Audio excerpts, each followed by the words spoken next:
I like it. It's nice.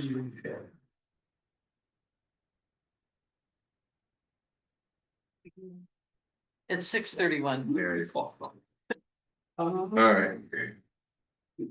Clock's off. All right, call the select board meeting for November 5th to order and start with the pledge of allegiance.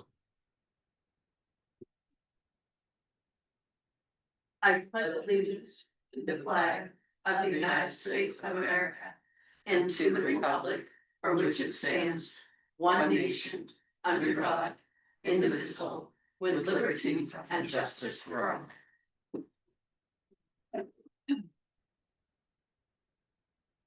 So, you know, quorums with the motion to open the regular meeting.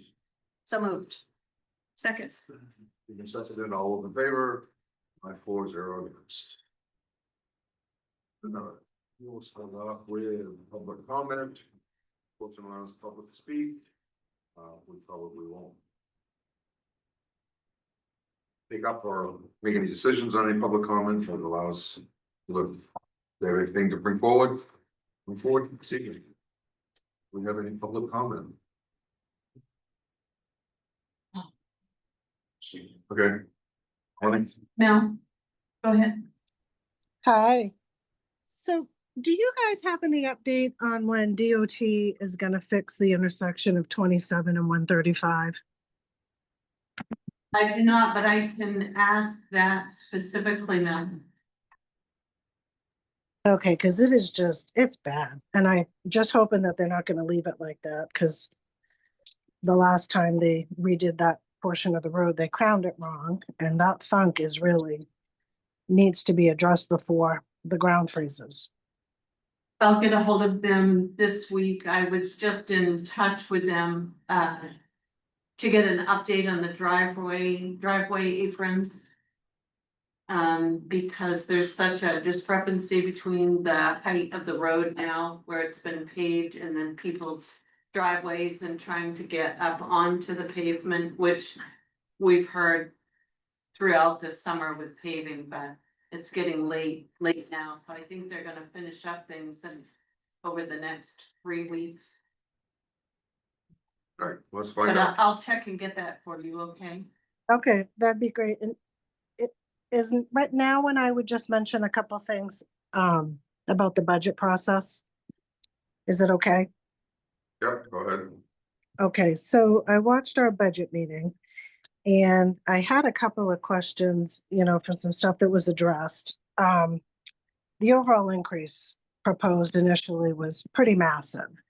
And normally we give the department heads a 5 or 6% cap. So I guess my question is, were they given a cap?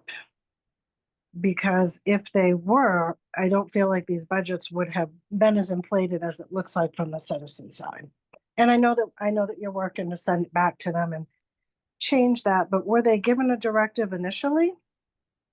They were not. We actually sat down, Mary, myself and Penny sat down with each department head and went through the expense detail reports and initial worksheets for each department budget. And then went over those again during the budget process, and we're going over them one more time. To be sure there, or to just check for other items that we could reduce further to reduce overall budget. So we're doing that process right now, Mel. Okay. And sorry, I am gonna tag just a couple more things. The transfer station had mentioned losing our excavator. And I wonder if instead of us renting one, what was it, $600, renting theirs for $600 a month, can we not use the 22 Coyote tractor that we already have? And would it be less expensive if it doesn't have a fork or a grab, whatever they need to keep that manageable? Would it be less expensive for us to purchase that attachment for the tractor that we already have? And that tractor we have isn't even close to being the size of an excavator. Okay, so it isn't enough that it would take care of keeping the brush pile pushed back? Oh, no. I couldn't even do it with my tractor. It's twice that size. I don't even know if Doug could do it with his, and his is twice the size of mine. Anyway. Okay, well, so that was one question, and then I think in listening to the citizens, and the uncertainty with what's going on, I don't know if now would be the right time for the town to agree to take over the Village Green parking lot and then sign us up for ongoing maintenance.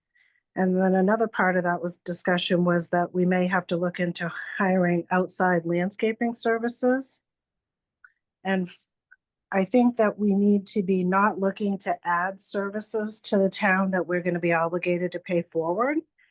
We have a healthy facilities maintenance team in the summertime, the biggest we've ever had. So I think if the town office and that, if we just put low maintenance plants and mimic what Native Notions did on the other side, that throwing some mulch down, keeping them watered and pulling weeds once a week is not outside of what we could accomplish without paying a contractor what could become a significant amount. So I think that we maybe just want to think about when and if we take over that Village Green parking lot and what that's all going to entail. I think we asked for some numbers on that to find out what it was gonna cost us. I think Corey said right now that his guys during the busy time, when it does get rainy, that they're not gonna be able to keep up with everything. Right. Well, okay, because I just went back over our equipment list and it feels like we have the equipment and we have the staff and maybe we need to stagger them differently or something. And another thought I had was there was a question about if we took the parking lot off, we might have to contract out for plowing. Didn't we just spend $90,000 on a 2023 F-550 with a 10.5-foot V plow? Yeah, I don't think we're actually planning on plowing that parking lot. It's like we're not gonna do the sidewalks. Okay, because you had mentioned something about the village stroll or something like that, that it may have to be plowed sometimes. So my thought with that is we have the equipment certainly to do it in town, and the only hindrance would be if we don't have anyone who's got the license to drive that, if that's not updated yet. But it just seems like we shouldn't pay anybody else to do something if we've already spent all this money on this equipment just this spring. I don't think we were planning on paying somebody to plow that parking lot. If we had to do it for the Christmas stroll or whatever, we could handle that in town, but after that, I don't think we're gonna. After the first of the year, I don't think we're planning on plowing it till. Okay, know, well, that makes sense. It was just as I was going through discussion, I was jotting stuff down and I was like, why would we need to contract that out? We just spent 90 grand on something with a Yeah. big Malonkin plow and we have 2 other plows in town. No, I don't think we're planning on that one. Okay, that's it. All right, Thanks, Mel. You're welcome. any other comment? Seeing none. Yeah. Oh, Thank you, Tyler. I understand there's been some discussion on the Belgrade Stream subdivision, and I haven't been able to attend any of the previous meetings, so. Just want to come and see if there's any concerns or any questions I could answer. We're moving forward with the warrant article on the planning board tomorrow. But if there's any questions or concerns or comments, I'd love to address them. I know there's a lot of comments and a lot of concerns from people around. Seems to be a lot of false information and concerns that aren't grounded in reality, so I just want to clear the air, make sure we're all set. Well, I mean, we have a lot of questions out there because we do have a map here that says it's wetland, so we're trying to figure out how all of a sudden they got changed. So, I mean, there's questions out there. Yeah. Would you like me to elaborate on how we got here? Do you want this tonight? Sure. Okay. Yep. So the map that was done by the town used data from different resources compiled by satellite, from satellite imagery. Now antiquated satellite imagery, but the DEP has nothing to do with that map. It wasn't something that the DEP drafted, or it's a starting point that the town uses, and there's no actual physical data from the site. So it's not 100% accurate, and it's on the burden of the landowner to prove otherwise. So that was triggered by the FEMA flood map that had that area of shoreline maps as flood zone. And once we got soil scientists on site multiple times, both in October of 23 and April 24 to do actual ground data and study the vegetation, core samples. And they spend numerous days covering every square inch of this property to determine that it does not in fact meet the requirements for wetland. It's above the floodplain.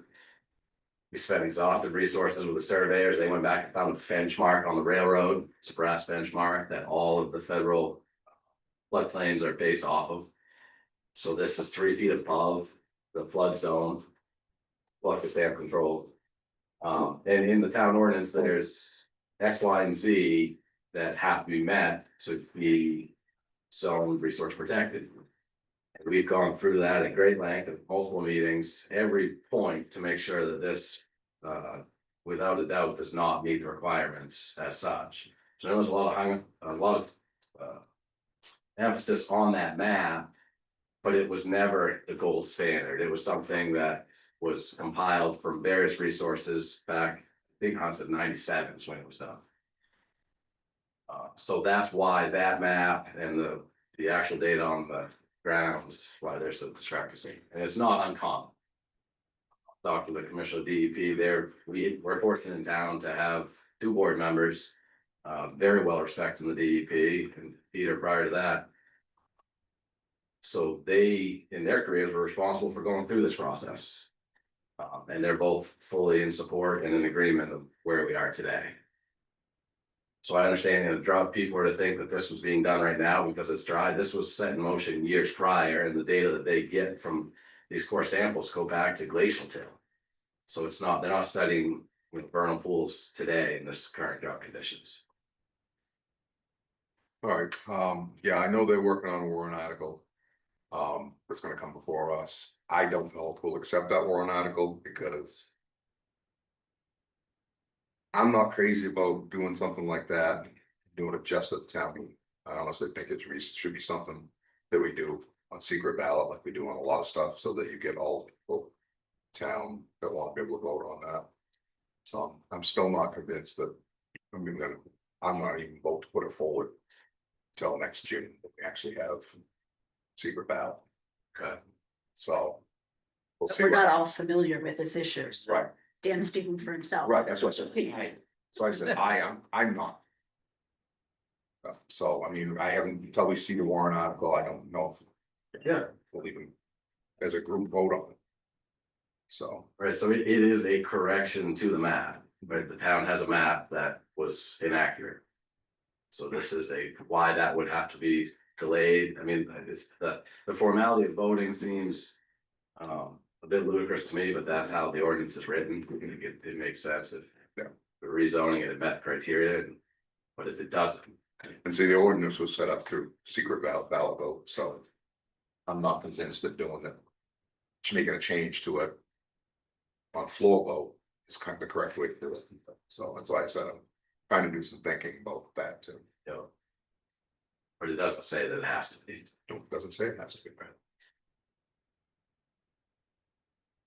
Do you have any questions? Just that I think we need more information because I'm not Right. familiar with the map issue, but I'm not familiar Yeah. with But I the think warrant actually, art possible. when that warrant article comes, I think we Yeah, this is plan on public doing comment. it. The planning board's writing it right now, right? Yeah, Yeah. So George and Becky Seal was well versed in municipal law. Yeah. They're drafting it. Yeah. We'll take it up tomorrow, but I know time is of the essence, with the January town meeting, so if there's any particular concerns, I wanted to have an opportunity now, then we'll do that tomorrow and hopefully progress it forward to you folks. Yeah, we just have to go through the process so that we're all Right, Yeah, familiar with the issue. absolutely. because I, So you when take they that bring, one. when they bring that warrant article, the planning board, really, somebody needs to be there from the planning board too, so. And that might be on our next agenda, maybe? Yes, if they, I'm sure if they get it approved tomorrow night, We they'll have get it that for 2 to weeks. us. We've seen it 2 weeks. Okay. I think it has to be, because I think if we don't, we won't be able, even if we vote for it, I don't think we'll be able to go to that meeting. Okay. Time frame, I believe. There's another hand. Thank you. A question, we're talking about Belgrade Stream, what part of Belgrade Stream is involved in this development? Seeing as how my property backs onto the Belgrade Stream, it's the first I've heard of it. Yeah, can I address that? It is the end of Mill Stream Drive, so it's map 3, lot 3. It's, okay, Yeah. The road was built 35 years ago. Lots were created 30 years ago, prior to me purchasing the property.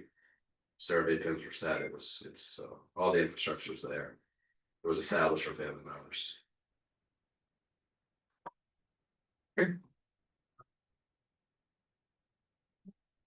Anything else? All right, let's move on to unfinished business. Thank you. Thank you, Tom. Thank you. Oh, the minutes first. Yeah, that's. Yep. Review and approve minutes on October 21st.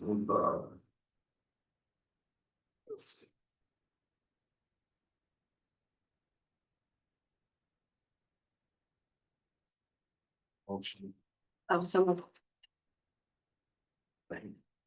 oh, have to approve the minutes? Yeah, okay.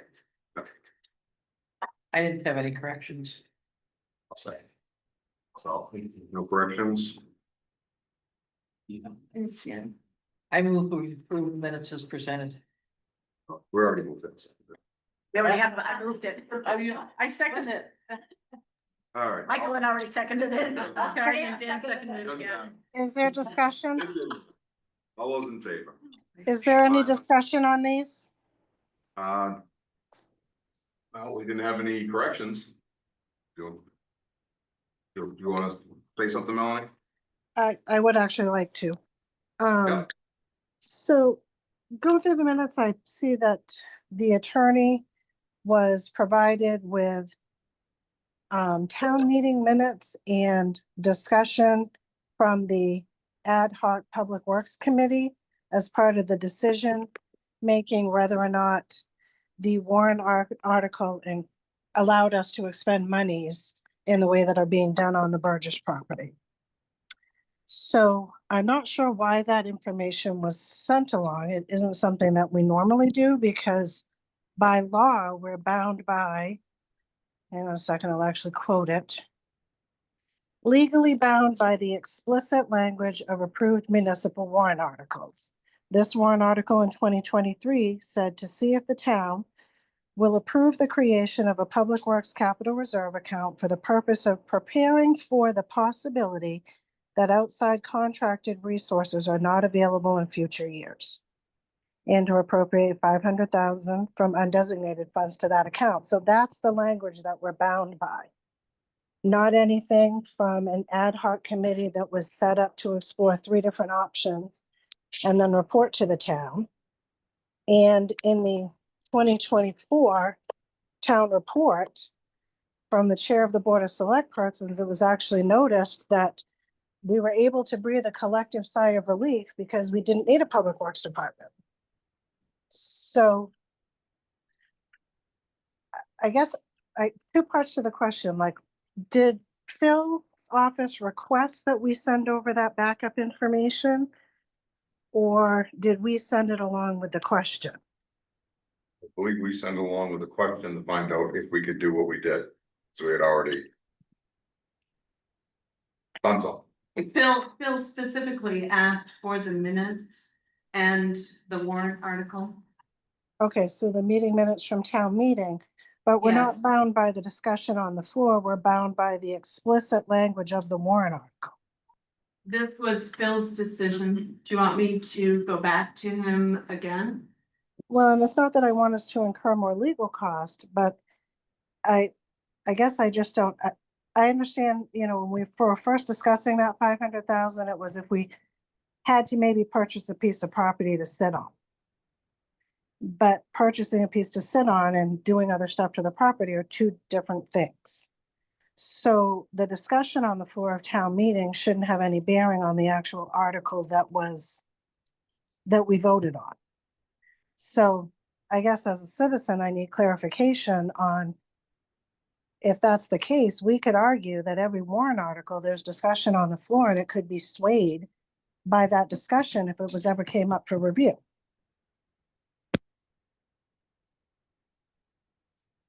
Well, we can do some more So- checking. Yeah, I mean, believe- it's the board's pleasure, and I know, you know, we're already awarding RFPs and things like that. I understand where you're at now.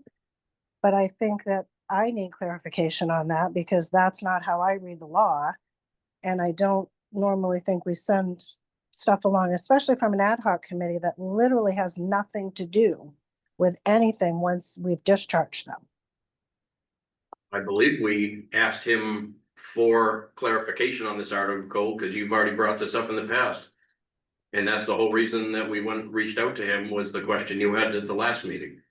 Right, and so I guess, so part of that, Doug, is that the ad hoc committee is not a town sanctioned committee. So the discussion that they had, their information was only meant to go to the select board. It wasn't meant to have any bearing on a legal decision in the Right. town. And I So, don't think it, No, he based his decision off the article when he responded to it. right, he said that because we purchased the property, there were things that had to be done to the property as part of that purchase. And he said that was fine, The way he interpreted the the article. way he interpreted it. Because I went back and forth with him a couple of times because I forwarded those emails out to the select board so that they had that information in front of them. Bill's determination was based on the description of the article and minutes of the town meeting. And those were his words in the minutes that you're looking at, Mel. It Okay. appears that the intent of the reserve fund was for Public Works Department capital improvement projects. so once again, it's not capital improvement projects. It shouldn't be, because what I don't want is I don't want for the town to then decide that we're gonna put a building on this property and call it a new public works building.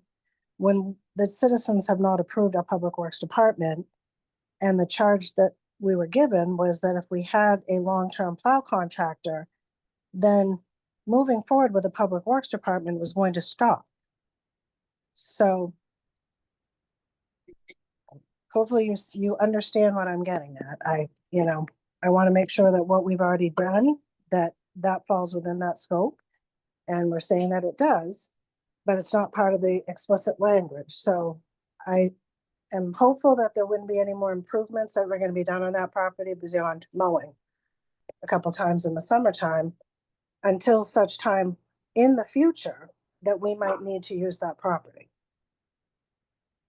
But if the town purchases a property and we know that there are issues with it that probably would further degrade and cost us perhaps more money in the future, it seems that it makes sense to go ahead and take care of those initial problems. Whether, we ultimately hold on to the property and build something, or, if we end up, selling it to another buyer. It seems like this enhances the property to make these improvements to the septic field. And the property was in violation when we purchased it, so we had to bring it up to the current standards. Okay, and that does make sense. I just want to tread lightly, and I'm hoping that once we bring it up to codes where we're supposed to have it, that we're not moving forward with a project without the citizens saying they want it. As far as I know, right now, we're done up there, aren't we, pretty much? Few trees. The trees that had to come down still, and yeah, so basically, once the trees come down, basically, it's just maintaining the property until future needs. We'll Okay. have a little bit cleaning up to do in the back, but. Yeah. Just pick a look at it, that's all. Okay, All right, thank you, guys. I appreciate it. great, thanks. Thanks, Mel.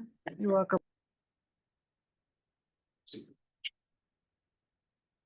All right, Did we vote to approve the minutes? yeah, we voted in ballot. We did. Oh, yeah, that was that. Yeah. Okay, Um, just making sure. Yep.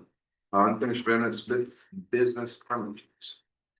Hans is on tonight because you've looked at these permit fees a couple of times already. I know you had a few additional questions that he could answer, so he is available. You can fire away. Well, I know we talked about, every time we talked about them, keep saying get closer to the surrounding towns. But I don't see any corrections on here, what was it the last time? resurfacing of existing. And We were resurfacing, supposed to take they that wanna out. change it, get that over there, it's like this. Do you want to answer the question from Dan? Yeah, I mean, this is basically a jumping off point for the select board to approve the fees that we charge, and if that needs to be removed, we delete that. I wasn't aware that that was supposed to be deleted. So, Well, no, you're talking about the roads, the resurfacing? Is that what you're talking about right now? Yeah. Okay, yeah, I mean, basically, we wanted to get rid of. Find a way to word it differently, because right now technically resurfacing, if I have somebody hauling. Three-wheeler loads of crushed gravel on my driveway to fill the potholes and bring it back up to where it should be for the height. I'm technically resurfacing my driveway. And Would need a permit. I don't think you should have to have a permit for that. Like, if you're paving or doing something like that, yes, I quite understand that. okay, You know, just the way it's worded right now, it just says resurfacing, and that can mean an awful lot of things.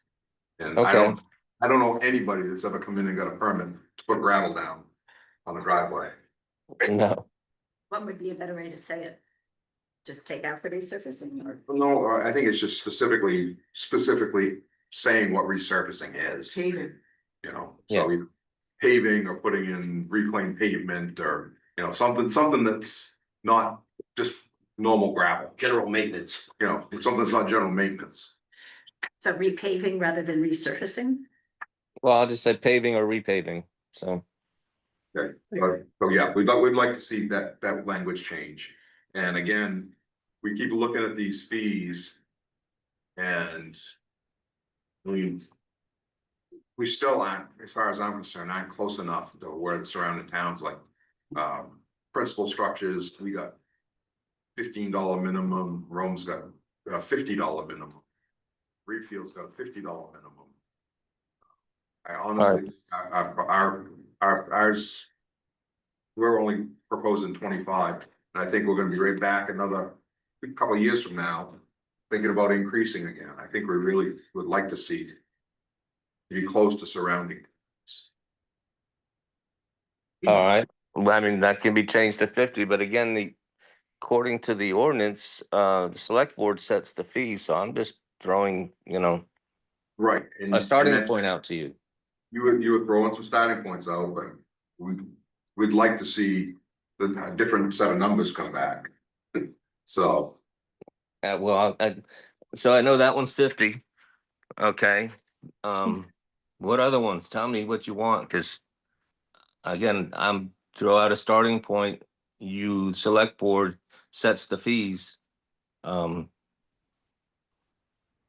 don't think we should play ping pong with this. If you have ideas, put them on the table, say what you want, and I'll put them into the schedule. all right, well, we can come up with something. We were just looking for more of a collaborative thing. Because Well, some of the fees that we have, some of the other towns don't have, and it gets very confusing from town to town. Well, and that's what I struggled with. I mean, I didn't do this in 10 minutes. It took quite a bit of time because like you look at Reedfield has a sliding scale of permit fees for the estimated cost of the structure, and then that's very arbitrary. And I don't like that formula. I think coming up with something that's fixed, doing flat square footage is where we need to be. They don't charge subdivisions, but subdivisions are really a cost center for the community because you're bringing in infrastructure, you're wearing out the roads with multiple constructions of houses. Look at McGrath Pond Loop up there. They're building 12 houses this year. That road's pretty much toast. But it's a private road. It's not the town's problem. But still, all those vehicles, all those cement trucks getting to that town were on roads that were just repaved. It's impact. So I believe this subdivision fees should be in place. Now, the amount of the fees that's up to you. All right, why don't we do this? I mean, the warrant articles basically just don't allow us to do what we've got to do. Correct. Sometime when you're available, either, and you have, input to start off with, or I can go meet with Hans, we can hash over some numbers and bring them back, or I try to meet with you guys, yeah. Doug could do it, or, you know, cause I'd like to get some fixed numbers so that if this passes in January, that we can actually implement some cohesive numbers. Yeah, and if we pass something in January, then we should be prepared. Right. With the new fee structure. Yeah. Yeah. Once So- it passes. Will that work for you, Hans? Yeah. We can get Yeah. some time. Yeah, I'm not trying to dictate fees, but I've also, there's 5 of you there and there's 5 different opinions. Right. So, all right, let's see if we can do that. Either myself or Doug or both of us. We'll get with We you. can't have more than 2 of us together. Right. We'll get together with you sometimes, both available. We'll see where we can sit down. That's fine with me. Thanks, Hans. Thanks, Hans, for Thank you. the work you put in on this. You're welcome. Sit that side, so I don't use that. All right, so what we need to do is we just gonna, do we vote yet on the Warrant article. article? We already Yes, voted on yes, that. We yes, just- yes. Okay. Yes, correct. So we're all set. Maybe we can try to do that between now and the next meeting. Let you get some, Yes. maybe you could just put us on there and we'll try to get this done in the next couple of weeks. Okay.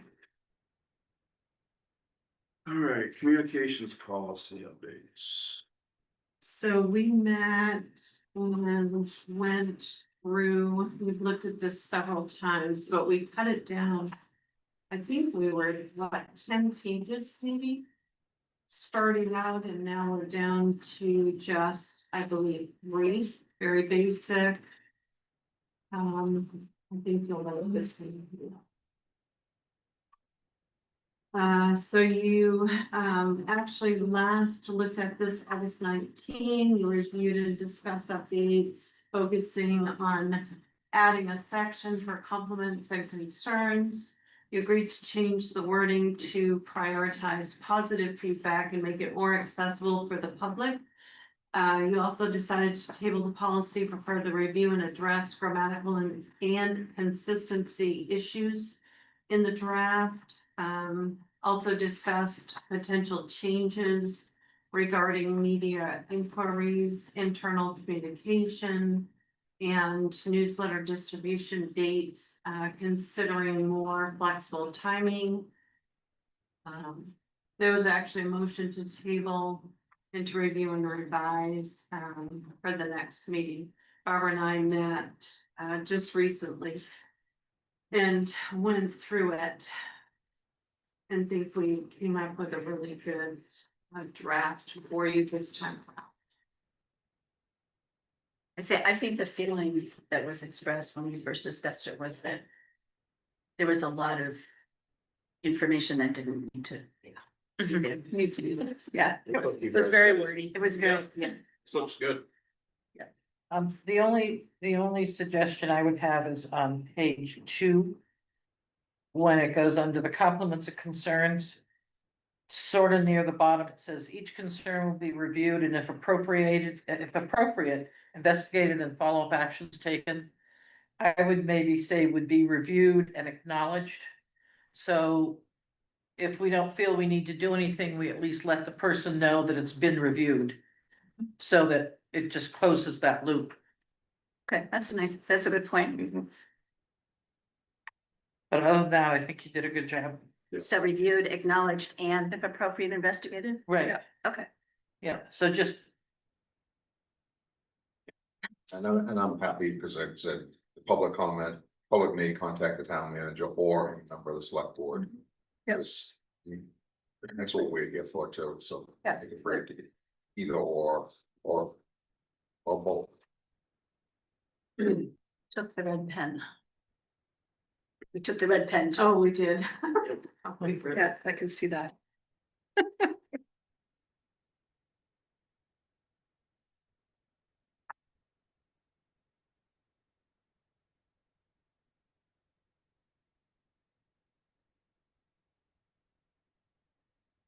So are we ready to approve with that change or?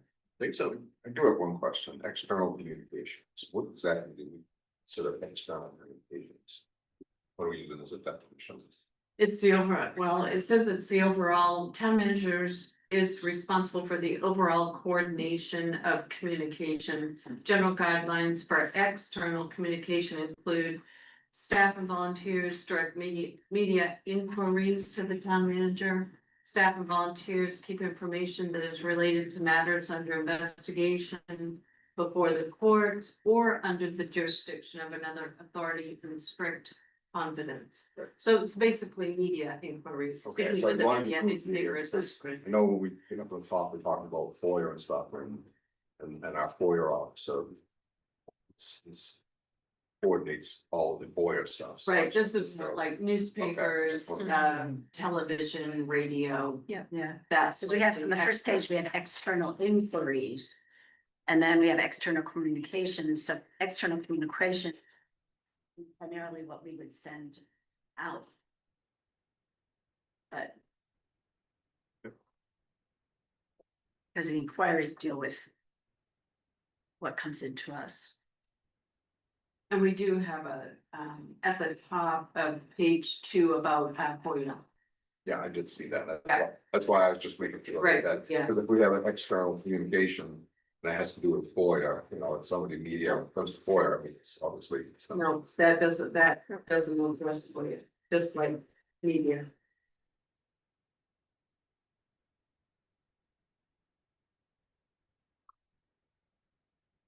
But you're right, the FOIA statement is under media, but it's not necessarily only the media. Right, so that's why, that's what was confusing. Yeah, I see your point, I see a point.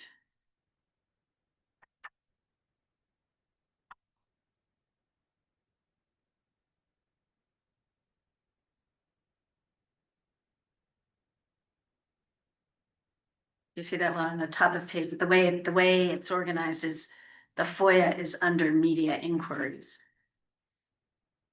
The FOIA statement is at the top of page 2, but it's under the section of media inquiries. So Should it go under Media external? can make a FOIA request, I know, but it, right? yeah, but it's not just the media who can make a FOIA request. Right, but it's Do also. we mention FOIA anyplace else? Well, it just says all requests for information under the Freedom of Access Act shall be given to the FOIA officer for response. Oh, and maybe it's just the way the page, Maybe if we take that statement and put it over above excluded content. So you've talked about external inquiries, internal communication, external communications. And then we just make a statement of its own, anything that can be FOIA, yeah, sort of at the end of all the stuff, and then you have excluded content. Yeah. If that makes it, because the way it's set up with the bullets, it looks like it's only pertaining to the media. So we could just make that a separate, just make a separate heading that says FOIA. Take out the bullet. Take out the bullet and just call it FOIA requests. Yeah. And then it's not, doesn't seem as if it's only for the media. Right, that way it's Okay, definitely separate. does that solve it, Dan?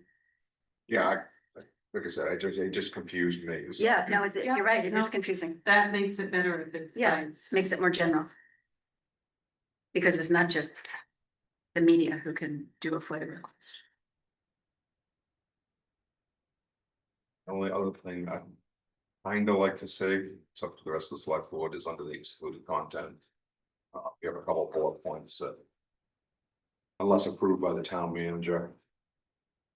I really would prefer to see town manager and or the select board, both of those lines. Because it may be something that we decide that we prefer to approve.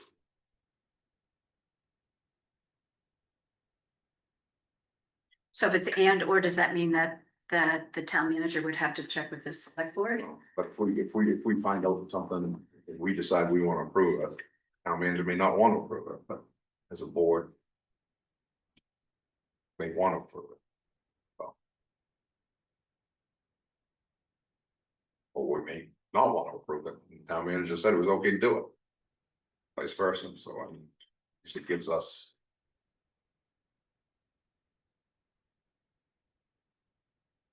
Gives us the option. Right.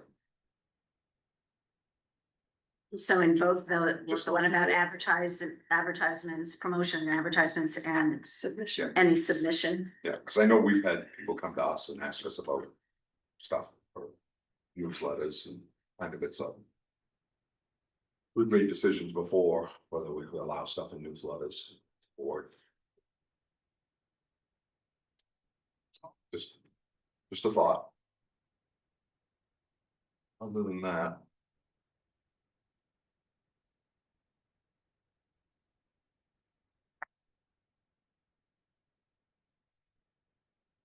So can we approve this as amended? Yeah. I think so. Good. I'm happy to see it 3 pages instead of. There's lots of ways to. Okay, All right. We have a State motion. motion. We have a motion. I move we approve the communications policy as amended. Second. Okay, all those in favor? 5-4, 0 against.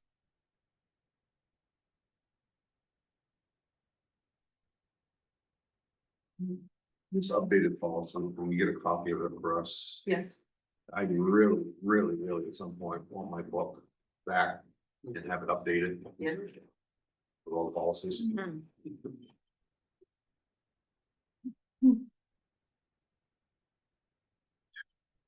Next is audiovisual system funding. So this is the new equipment that you approved. A cost of $19,000. We took $7,500 from ARPA funding. They did get it installed, but if you've been down to the center at all, I was talking with Doug before the meeting started about all of the wires and everything that are so jumbled. And have caused so much grief for everyone installing anything down there. Kristen's here, can speak more to it, but they did overrun what we originally budgeted. So we're looking to just pull that additional money from both rec and facilities reserve, split that equally between them. And as I put in the memo, that it was actually equivalent to like seven more days of install. Was that an estimate or a contract? We did a contract with them, but yeah. So they had done the original, when we had a call for RFP, they had sent it out with 2 separate estimates on there. And then there was an additional third if we decided to go into the social room. Yeah. So the original approval from you folks was for 19,000, taking 7,500 from ARPA. We would take the difference from our rec reserve, but it could have been up to that estimate you see of the 23,996. And then if we went to the social room, we would have had an additional $6,500. So we eliminated the social room and opted for going back to that $19,000 estimate. The additional 463 and change, which would allow us to still produce sound in that social room with the potential to grow later. And we would utilize our current projection system and a pull down screen that would be installed in the social room until we could grow further. They got in there to do the install and we did run into an additional 7 days. If you go in where the Historical Society currently resides, that corner, they essentially had to come down with a metal pipe through the ceiling and through the bottom because they got into the ceiling of the gymnasium. And as Corey and I saw, with the photos and the cameras they had, the wires weren't even run across the boards. So the boards were there, they had hit the nail, the board was hanging down, they couldn't run the wire the way they needed to, so they ended up doing an additional install the entire length across the gym. So the double doors that people exit into the parking lot, you'll see another pipe coming down, which has all of those wires encompassed actually. There are some pictures attached. Warren thought those were sufficient. We did take some, he has some additional pictures up in the ceiling, but it's quite a mess. So the speakers at that point were already up. The microphone was already up. But then when we went to connect the cameras, which we have one on the exit by the gymnasium door, and we have one on the backside of the Historical Society. Those cameras are pertinent to what the recommendation and request was to be ADA compliant. which is that we would be able to video and live stream out to our audience. So without those cameras, we wouldn't have probably met the requirements for utilizing the ARPA funds, because the purpose was the ADA compliance. So Corey's half is the coming out of facilities and maintenance for the Center for All Seasons. And then my half is coming out of the rec reserve, which is. But I think the question Doug had was, we sent an RFP, right? Correct, board of received those. Okay. And what we got back from was a bid on the RFP. You had 3 separate bids on those original estimates. One was for 19. No, not estimates. RFP is a fixed price. That's not an estimate. You guys had it, so to Right. be honest, you had 3 separate numbers, you approved the 19,000. They were the only one that actually went to the building and looked at it before. They were the only ones. I'm confident we made the right. Right. choice in the system. So Yeah. when you do a bid, and you send somebody a bid for $19,000. We've eaten You this a run, lot. and you run into trouble. Because you didn't look right, You messed up. you don't come back and bill somebody extra, so I Well, wanna the know other- how we're getting billed extras, what I'm getting at is how are we They've getting been billed a extra? devil's advocate here in that they've waited an exorbitant amount of time for their payments. So I actually think they probably could have billed us more, to be honest with you, because we put in the original request. The second payment was supposed to be due at the time that they were midway through the project. They didn't receive that payment because it was an error in getting it to warrant. So they actually ate the 7 days of install, plus they ate an additional 14 days for waiting for a payment. And now they've waited almost 3 weeks for this final. But we only do the checks on a warrant, so that makes it more difficult if they're used to dealing with private customers who can write a check. Which is fine, but I'm, It's all different payment than- requests will go through, so. No, and I understand payment requests, it's just, I just don't understand. My thing is the extra money. If you run into trouble, how come they're billing us extra money, is what I wanna know. Because an RFP is basically a bid, it is that I will do it for this price, It's a contract, not an estimate. right? But doesn't it ultimately depend on what the contract actually says? Because given the inflation and the unpredictable costs, a lot of companies are now putting in their contracts that this is the contract price as quoted.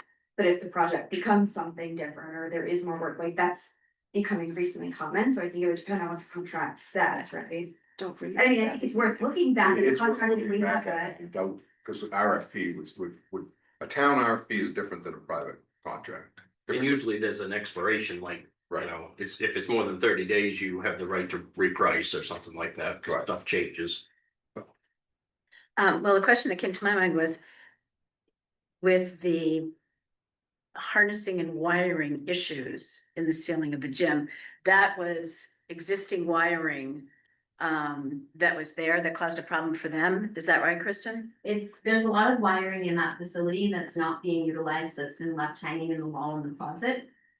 So we as a town do not want to lift, so nobody has ever been in that gymnasium ceiling. They did come and do all of their measurements, they had run a camera up into the ceiling, but they could only see as far as they could see. So when they arrived with their equipment and put the lift up, the first part of the install that was done was coming out of the furnace closet. Corey was there that day and they started their piping up the front with the microphones and speakers. They then ran into trouble walking over when you come into the main entrance of the building and you walk along the hallway. They got up into that crawl space and they hit a beam which they anticipated the beam would be there, but they were under the understanding that they would be able to go up and over it and then come back down to about the social room, and they couldn't do that because for whatever reason, project was not finished in that ceiling. So they moved the lifts to the gymnasium at that time. They popped all of the ceiling tiles out. Corey was there that day. And the ceiling was essentially falling apart as they did work. So they moved what they could safely move. They didn't touch any of the electrical up there. I mean, anybody's welcome to come down and to look at the job that they did. I have no doubt that it was the right decision for a contractor. We do have a 5-year agreement with them. They don't charge us any callbacks, so if we need service, there's no charge for us, which is one of the reasons we were happy with this company. They do all of the camps around, they've already been back twice to do training with Corey's guys and mine. They've answered numerous phone calls, the system is very user friendly, so at this point, it's installed, it works. We either pay the bill or we don't, and if we don't, they come back and take it out, those are our options. That's where I'm at with it, the money's there, Corey has the money in facilities, and I have the money in the Parks and Rec board. I do think it's a wise investment for us, it has gained us quite a bit of attention, having the sound system for rentals. So we are essentially booked at this point every single weekend for October of 26. And that is primarily because of the sound system now. So I was just basically asking, does the work that they did in installing the video and sound equipment, does that help us in other ways? it does help us, they were able to, they tied up what they could tie up to allow for a better crawl space. Spectrum has had to go up over that weird little crawl space in the corner. Our phone lines have notoriously been down, knock on wood, we haven't had phone lines down since they've been there because they harnessed some things up that were hanging. Hopefully that's a long-term solution, but we had, how many times did we call Spectrum back, Lorna? Probably 12. So many we can't. Right. So we had no phone lines down there, so we're hoping that they've solved some other issues for us, but I'm not certain, so. The install is complete at this point, it's operational, it's ready to be used for the town meeting. We've held a couple of meetings, we've had a large number of events down there. We have charged additional fees for people to use the equipment, so it is an additional revenue source for us as well. Who's the contractor? With that, Who was the contract? AV Systems, they're down out of Topsom. Alright, well, we can decide if we're gonna pay that or not, but just bear in mind, if we don't, they can't come take stuff up. Contract price, Okay, well, you make your decision. but They can sue you though. they can. Right. But if our contract has a price, we couldn't very well would win that. So the only double advocate I'm gonna say is I do think it would be a loss if we opted to not. pay them. I think one, it's our reputation, but two, I also would advocate that their service and their training alone that they provide to us is a service to our. They will continue to train us, they're going to come back for town meetings, they've given us lots of resources for the microphones and the sound system in general. They come back to test the sound system in 6 months to make sure that it's adjusting appropriately, so I do think that that would be a disservice. If have we been in situations like this before where we've had cost overruns on Well, projects and? We just fought with Haver on Yeah. doing driveway, remember? Normally in a situation like this, you'd have a change order due to Yeah. a change in the Yeah, installation. so we could have had a request before the work was done to say, They could have said. they could have said, Can't gee, do anymore. you know, we need, this is gonna cost the town more Right. for us to complete this job.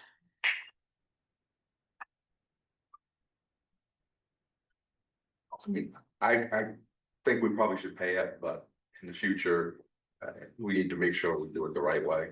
Yeah, I mean, that's what I was asking, what is, you know, in this situation, what is the right way? Because if, you know, if Kristen wasn't, you know, if they just went ahead without saying to Kristen or Corey, oh gee, this is taking us extra time, and then they present us with the bill. You know, how can we do something different the next time? Right. Generally, it'd be a change order explaining the difference between the original contract and why it can be done for them. Yeah, and so you never got a change order. We did not get a change order. Lorna and I had a number of conversations during the install, so I think it would be good for both Corey and I to have what the town recommends. That would be good for us to have.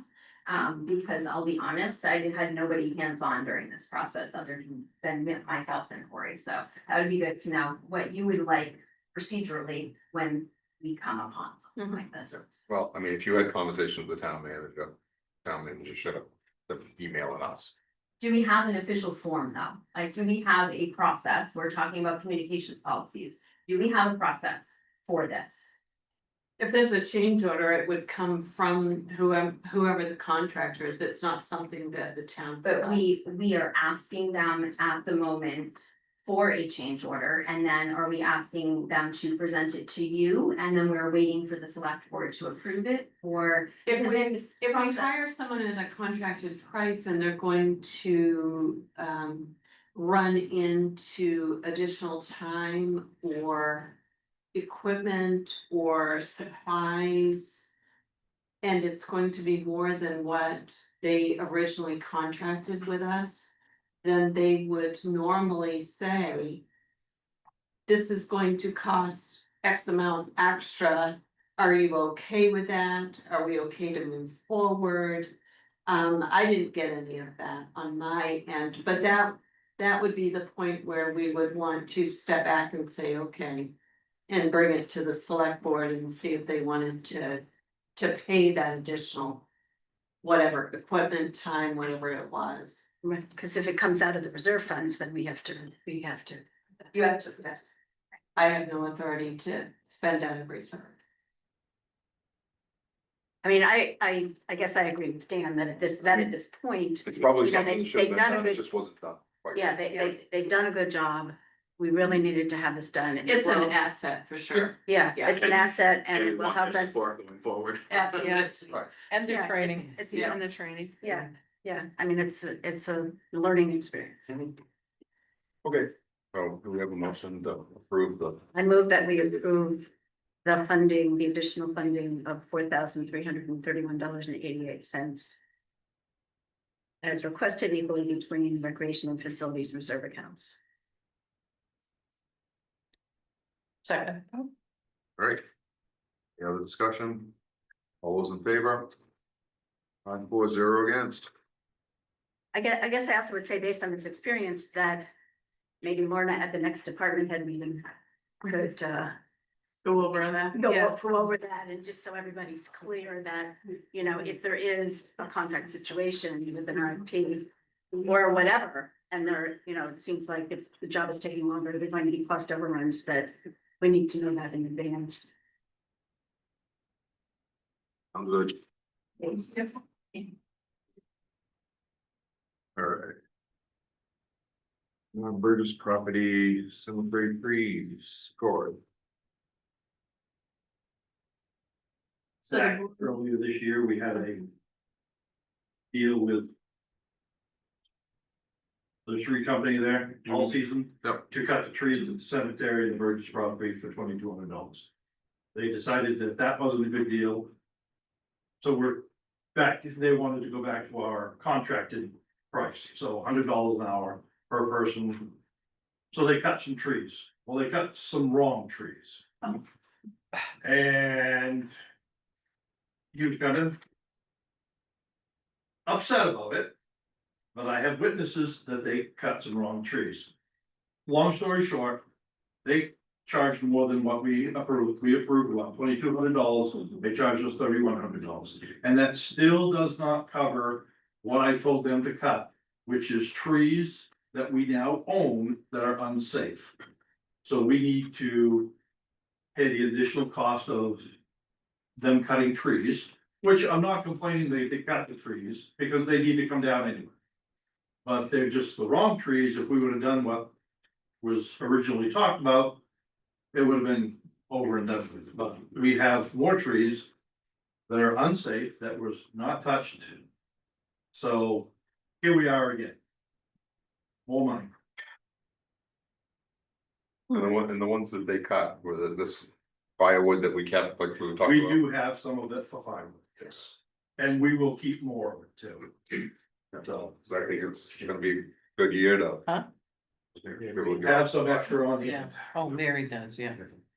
So Mary has her hand up. Oh, it's been up for a while. Mary? No, Oh, so it's not yellow like the other ones. I don't know why it's white. It I just happened to notice. doesn't show up. Needs to move.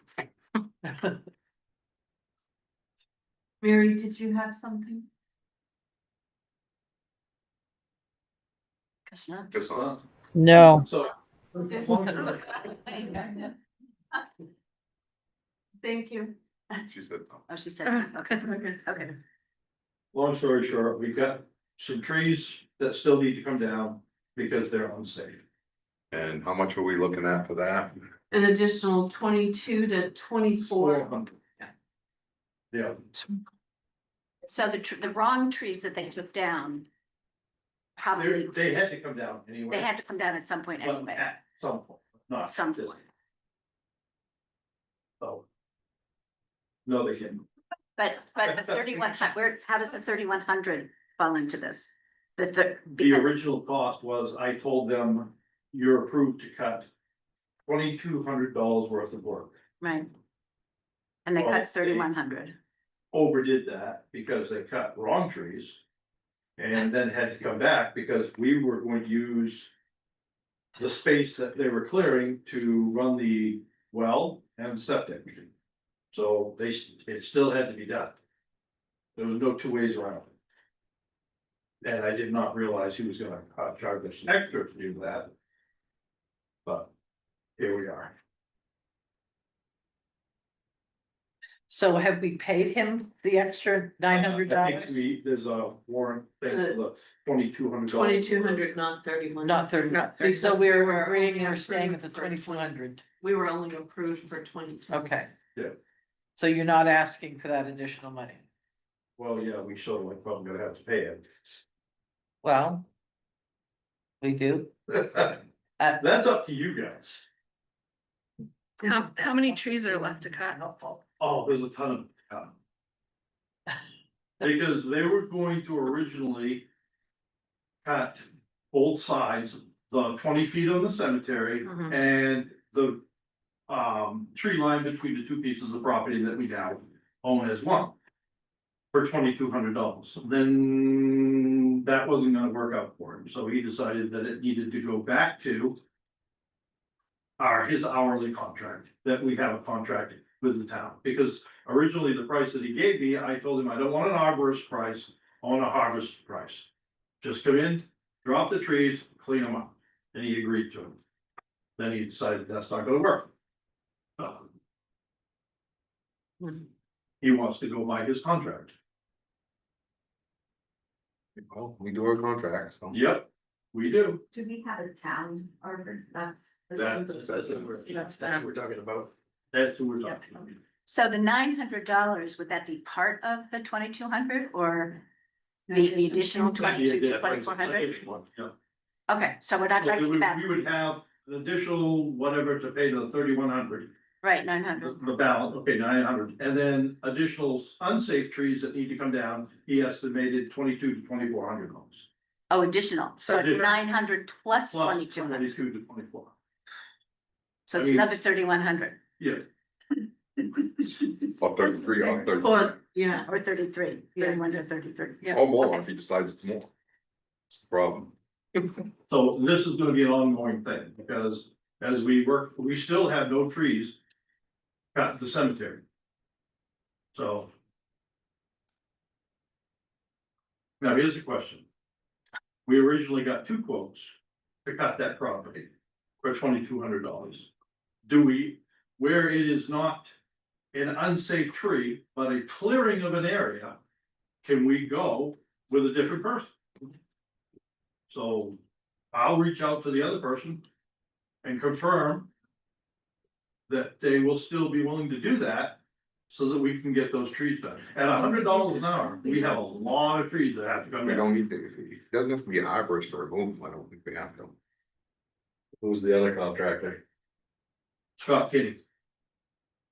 We originally had somebody who was gonna do it for free, but he's never returned my phone calls, nor does he have insurance. We have to have insurance. I mean, he hasn't heard from me since. We have a hand up. oh, no. Melody. Hi, guys. So we have a town electrician on how do we call it? On agreement with the town. We have a town plumber. We have a town tree service. So we shouldn't be requesting quotes from other folks to do the work that these folks have agreed to do for the town at a set cost. Because that's the whole point of having those folks on standby for the town when we need them. So from the business owner's perspective, it probably appeared that they were being undercut by us attempting to reach out to others to get some quotes. They So, didn't know you reached out to anybody else. And it's not arborist work, it is clearing land work. so is that different than cleaning up dead trees on the side of the road or storm debris? What is our contracted agreement with All Season Tree? Because if this falls within their purview, we shouldn't actually be requesting for anyone else. It stinks that it went over the original estimate. But if I were the town plumber or the town electrician, and it fell under the purview that I told the town that I would agree to, and then the town solicited bids from other folks, it wouldn't make me want to be back on the roll for the town. So, not sitting on the board, I think that the original agreement should be null and void, because if it falls under the purview that the contractor said that he would supply for the town, we should have simply requested that he do so and pay him at the hourly rate that we agreed to. And in the future, if we have folks in that position, we probably shouldn't solicit outside. Just my 2 cents. Yeah, a couple. I just have a question. I'm not aware of where the policy is about that. Is there a set policy about if we have an electrician? Is there like a particular contract or something? We do have contracts for electrical, for Plumbing plumbing, and heating. heating, and for Carpentry. tree services. I think we have what, Lemelin for That's carpentry? That specify what the rate is that we pay, right? Yes, it's hourly rates, and if they're called in after hours, emergencies, that's what. And so does that specify? Cause like if we were gonna build a new building, you wouldn't necessarily use the carpenter, even though there's carpentry work, like There's a- different projects are needed, so that's why I'm There's a curious about. $15,000 cap on that. If it goes more than that and it's not a professional service, then you have to Go bid it out. Yes. Yeah. But if it's under the 15, then you don't have to. You don't have to, but But you does the could choose, that contract, doesn't mean you can't choose to. If it's under 15 and you have a contract with a particular person, then you go with them. I guess my question is, do we Yeah. have to go with our contracted person? I think That's what I was that's the trying to- root of right. the issue. Yeah. We have I a don't doubt contracted that. person, Yeah, but I do don't we doubt have to use that contracted person? And I I'd don't have to know. look at the contract. Yeah, I I haven't would seen think that those. that would be my opinion, but But- we do have the contract to take a look at. I can scan it and send it out to all of We you. should. Yeah. I mean, that to me is the first piece of it, and. But I do have a problem that they gave us a set price and then it didn't work for them, that before the trees were cut, we should have come back and said, I'm not gonna do this. I told you I was gonna do it for 2,200, it's now 3,100. Well, they I- did, and then I told them to do $2,200 worth of work. Okay, And so they did work more than they were authorized to do. Mhm. And not the correct. And not correct. Just real quick question, been a long time from the dentist. Are your contracts with your providers exclusive contracts? Does it say that you will use only them under certain conditions? You have a limit, cause and I did my contracts, they were exclusivity contracts. And if I violated that, then I was in violation. But if I simply had a contract saying that you are one of the people that will service my business, and I will give you that business, I was not obligated to give them everything. I was only obligated to meet a condition, $15,000 worth of work, I would use you for this, that, or the other. But if it's not an exclusivity contract, I don't know why you wouldn't be able to ask somebody else. Yeah. I think we need to look Yeah, I at those don't I contracts. don't think it is. think anything is exclusive that we have, but we No. typically try to treat it that way, but. Yeah, we need to look at the contract. All right, So are we gonna do anything with this? How quickly does this need to move ahead? Corey, how soon does it need to be paid? They're asking. The pine trees that are along Route 8 and 11. They're dead, I mean, they really should come down. Before, I mean, even the neighbors across the street said one day, I think they emailed Warren, now that you guys own the land, are you going to Kim, do something with those unsafe trees? So, we know we have a problem. And it's now our responsibility. It's a known problem. So at this point, it's our responsibility. So this is a problem that we took on with the purchase of the This is a purchase. problem. Yeah. Right. It is. So if you have someone who is notified you have an unsafe tree and you do not take care of it, Yeah. it then obligates the people who have the unsafe tree. If they did not notify you it was unsafe and it came down, it belongs to the homeowner. But because they've now notified us, we are on the hook. Exactly. So I would say we need to take down the unsafe trees. And I think we need to look to see whether what we did, the separate issue is what do we do with the $900? But we do need to take down the unsafe tree. And for that, that's what he is contracted with us to do. Yeah. Unsafe Exactly. trees and Unsafe tree. Unsafe trees that have a pink and blue ribbon around them. So they can't get mixed up, They got big X on them now. whatever they have on them. For a set price or for the contracted hourly rate? $100 an hour, right? $100 now. Yeah, I think, For I each think, man. I think this estimate is for his hourly rate, isn't it? Yeah, What it he's got is. here. Okay, Yes. okay. So, I mean, I say we approve this and we deal with the overage. $900. At another time, because it's not on here anyway. Right.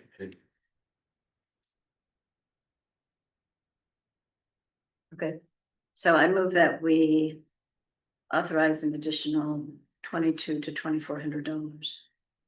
Say up to 24. Up to $2,400 to cover the removal of the dead and dying trees. Second, All those in favor? 5-4-0 against.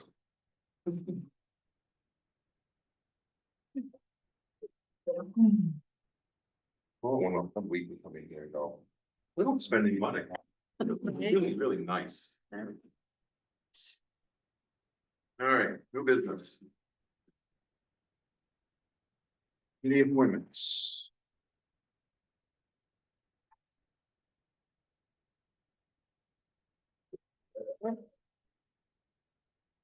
One new appointment for Sheila King, Library Board of Trustees. I move that we approve Sheila King for the Library Board of Trustees. Second. Discussion, or want to hear from Sheila King? We always like to hear from Sheila King. Not like that. What would you like to know?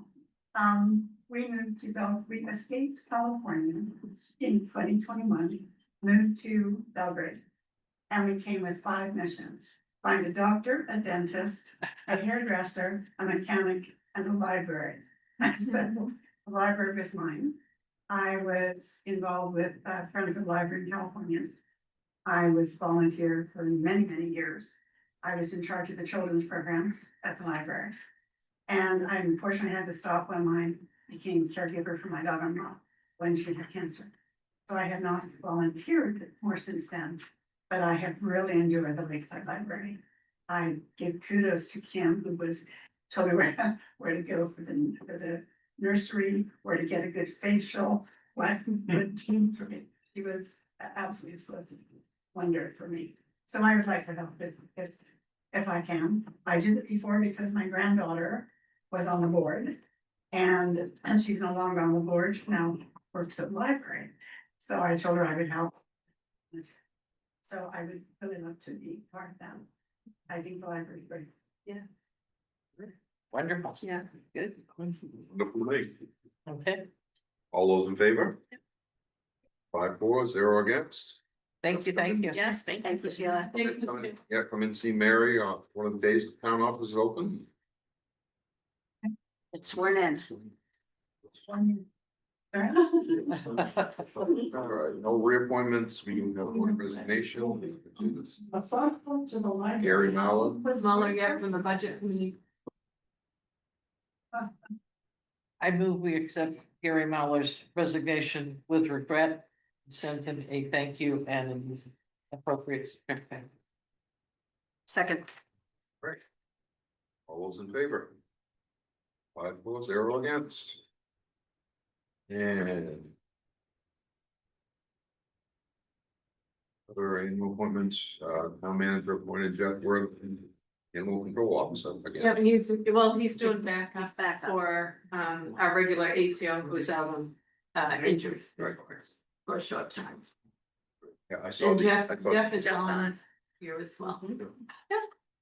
Thank you, Jeff. for filling in. Thank you.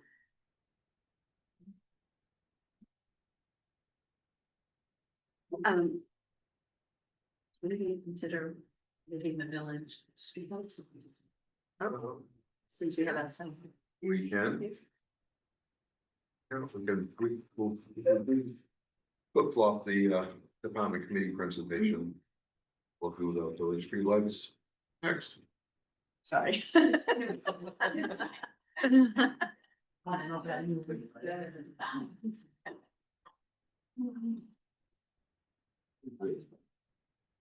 So you got some information at last budget meeting.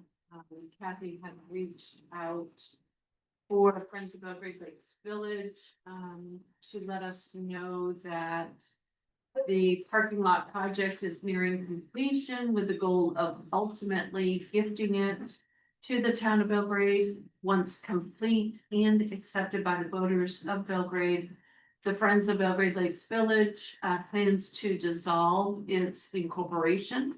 With this, the town would need to consider taking over or assuming financial responsibility for pedestrian lighting in the village. The Friends of Belgrade Lakes Village has provided historical cost data for the lights, along with other documents for the board to review, consideration, and discussion. And there's quite a bit there that Kathy was able to send over, so hopefully you've had a chance to look at that. Yes. And are we voting tonight on anything? I wouldn't think so. I think that Dan had wanted you all to be able to talk about this. Okay. But we just need numbers because of the budget process going on. Right. Yes. So we figured, Bruce and I had taken a look at what was provided for the CMP spreadsheet. Yep. And we figured a couple of $100 a month. So for that first budget, January, June, it would be 1,200. And there was mention that with the streetlights from the Friends, that we were able to discontinue 5 what do they call them, waylights or what they would The call regular, the regular street. the regular streetlights. And so do these numbers are just from the Friends. And so these don't reflect the cost savings to the town. No. Because I think it would be ultimately helpful to have that information so that we could show what the, you know, the. So. If I. Yeah. Able to speak, so we had, we have quite a little group here. Thank you for all the support and we thank you guys for letting us speak. I do have several bullet points that kind of will lead up to that, but if you want that final answer, I can do that too. Go ahead. Really? Okay. So you know, we did these talking points and it's funny, everyone thinks the Friends of Belgrade Lakes Village. We did create our 501c in 2015, but there are some of us here that know that it was 1996. So look at that, that's 30 years in January. Okay, Yeah. that streetscape started and the whole idea of looking at, you know, how the village was used, how people traveled through it, what they might need, how we could improve it. So it's been a very long time. And the thing is I think it was in 2015 that Maine DOT came to the town and said, hey, we're gonna come through and we're gonna pave. And some of us looked and saw that as an airline strip to the village and said, let's see if we can work with them and see if we can't improve the sidewalks and the street lighting and the ambiance of this lakeside village. So in that regards, we hope to do it all at once, but that wasn't feasible. It was probably about a $1.3 million is what we estimated that it might be. So we ended up breaking up phase 1. We definitely made sure that we worked with Maine DOT and the town of Belgrade to improve the infrastructure of simply the streets, the sidewalks, and the pedestrian lighting.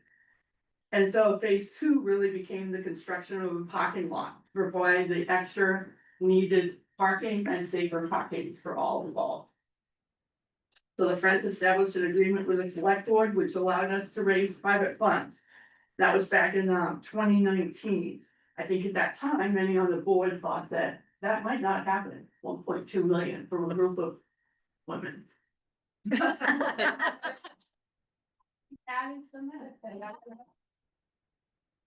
Anyhow, our efforts were successful and we brought to the town in, two different warrant articles, phase one.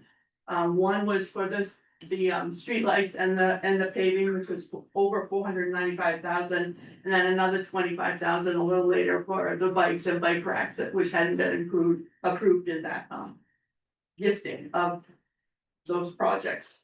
Phase one also, you know, unbeknownst to us, this wonderful, wonderful family moved to Belgrade and said, you know, this could be a wonderful place.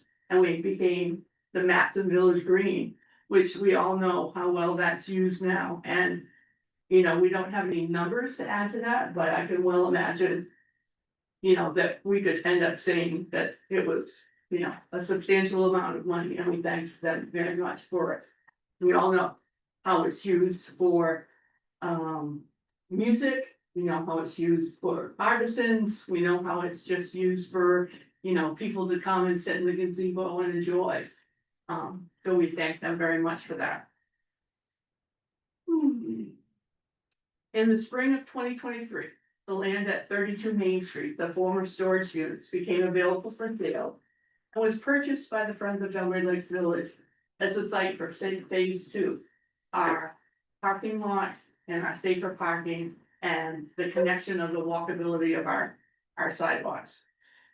Friends of Delray Lakes Village met at that town with a new select board and obtained their approval to move forward with the project, as we would need to link the two properties, the village green that had already been gifted to the town, and then the parking lot property, which was going to come next. Fundraising began for the project with an estimated cost of $660,000. The Friends considered each part of the project with an eye to sustainability, long-term maintenance, and low annual costs to the town. These included, and I think Cory was present or around, we excavated another 18 or 20 inches, you know, below what was needed for the surface of that parking lot, to get rid of a lot of rocks and a lot of debris, so there wasn't gonna be so much settling and of potholes or whatever. We opened access to the West Road to remove congestion on Route 27. We purchased state-of-the-art night-friendly lighting with individual nodes, so the lights will be maintained for timing and intensity from any individual's phone. Installation of a travel light with a separate control node in the lower parking lot to provide lighting for the handicapped area. And then installing lighting along the steps to the parking lot for safety. They all too have a separate timer. Installing removable gates at both entrances of the parking lot to block off the area during the winter months, making plowing unnecessary. Again, when that's gifted to the town, that will be at their discretion. We paved and striped the upper parking lot to preserve the surface. Landscaping the parking lot with trees and plants requiring minimal maintenance. And removing trees and brush on the slope of the village green and planting low maintenance plants to minimize mowing and trimming. The final addition to our plan was to create a space for the portalets that were easily accessible and removed from open space at the green. And to pave that lower lot, which is the handicap lot. This increased our budget by $17,000. And so the Friends made the decision to open the parking lot on July 4th, even though the project was not complete and it had not been gifted. That resulted in the Friends taking on added costs of umbrella insurance for that parking lot, because it wouldn't be covered under the towns. As we look to complete a few final items, our vision will be complete, and we will dissolve our organization. 30 years, remember.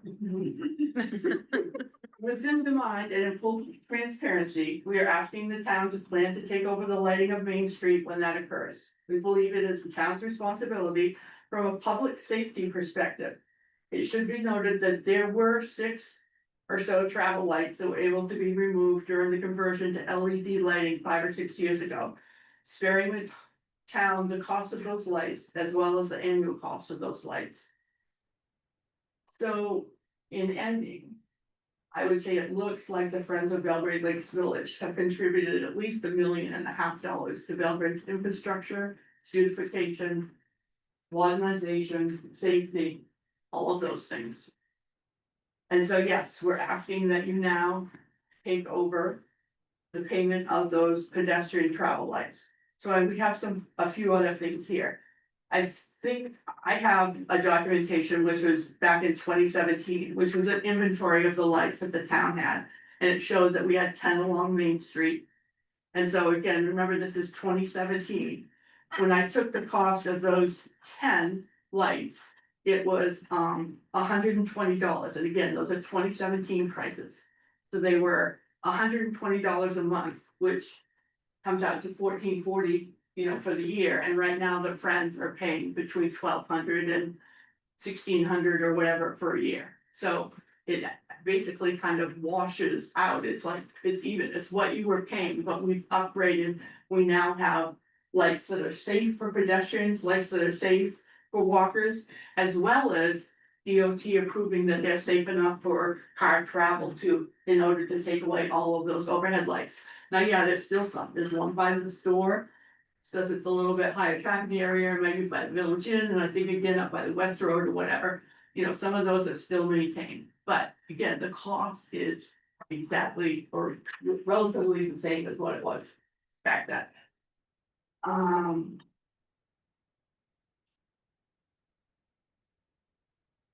So also by us doing what we did, you guys did, town would have had to purchase those overhead travel lights at the new LED upgrades, so they saved that cost too. So yes, I think unless my friend. Well, good. I hope that answers, or if it brings up more questions, we're here to answer them. The ladies have done it again.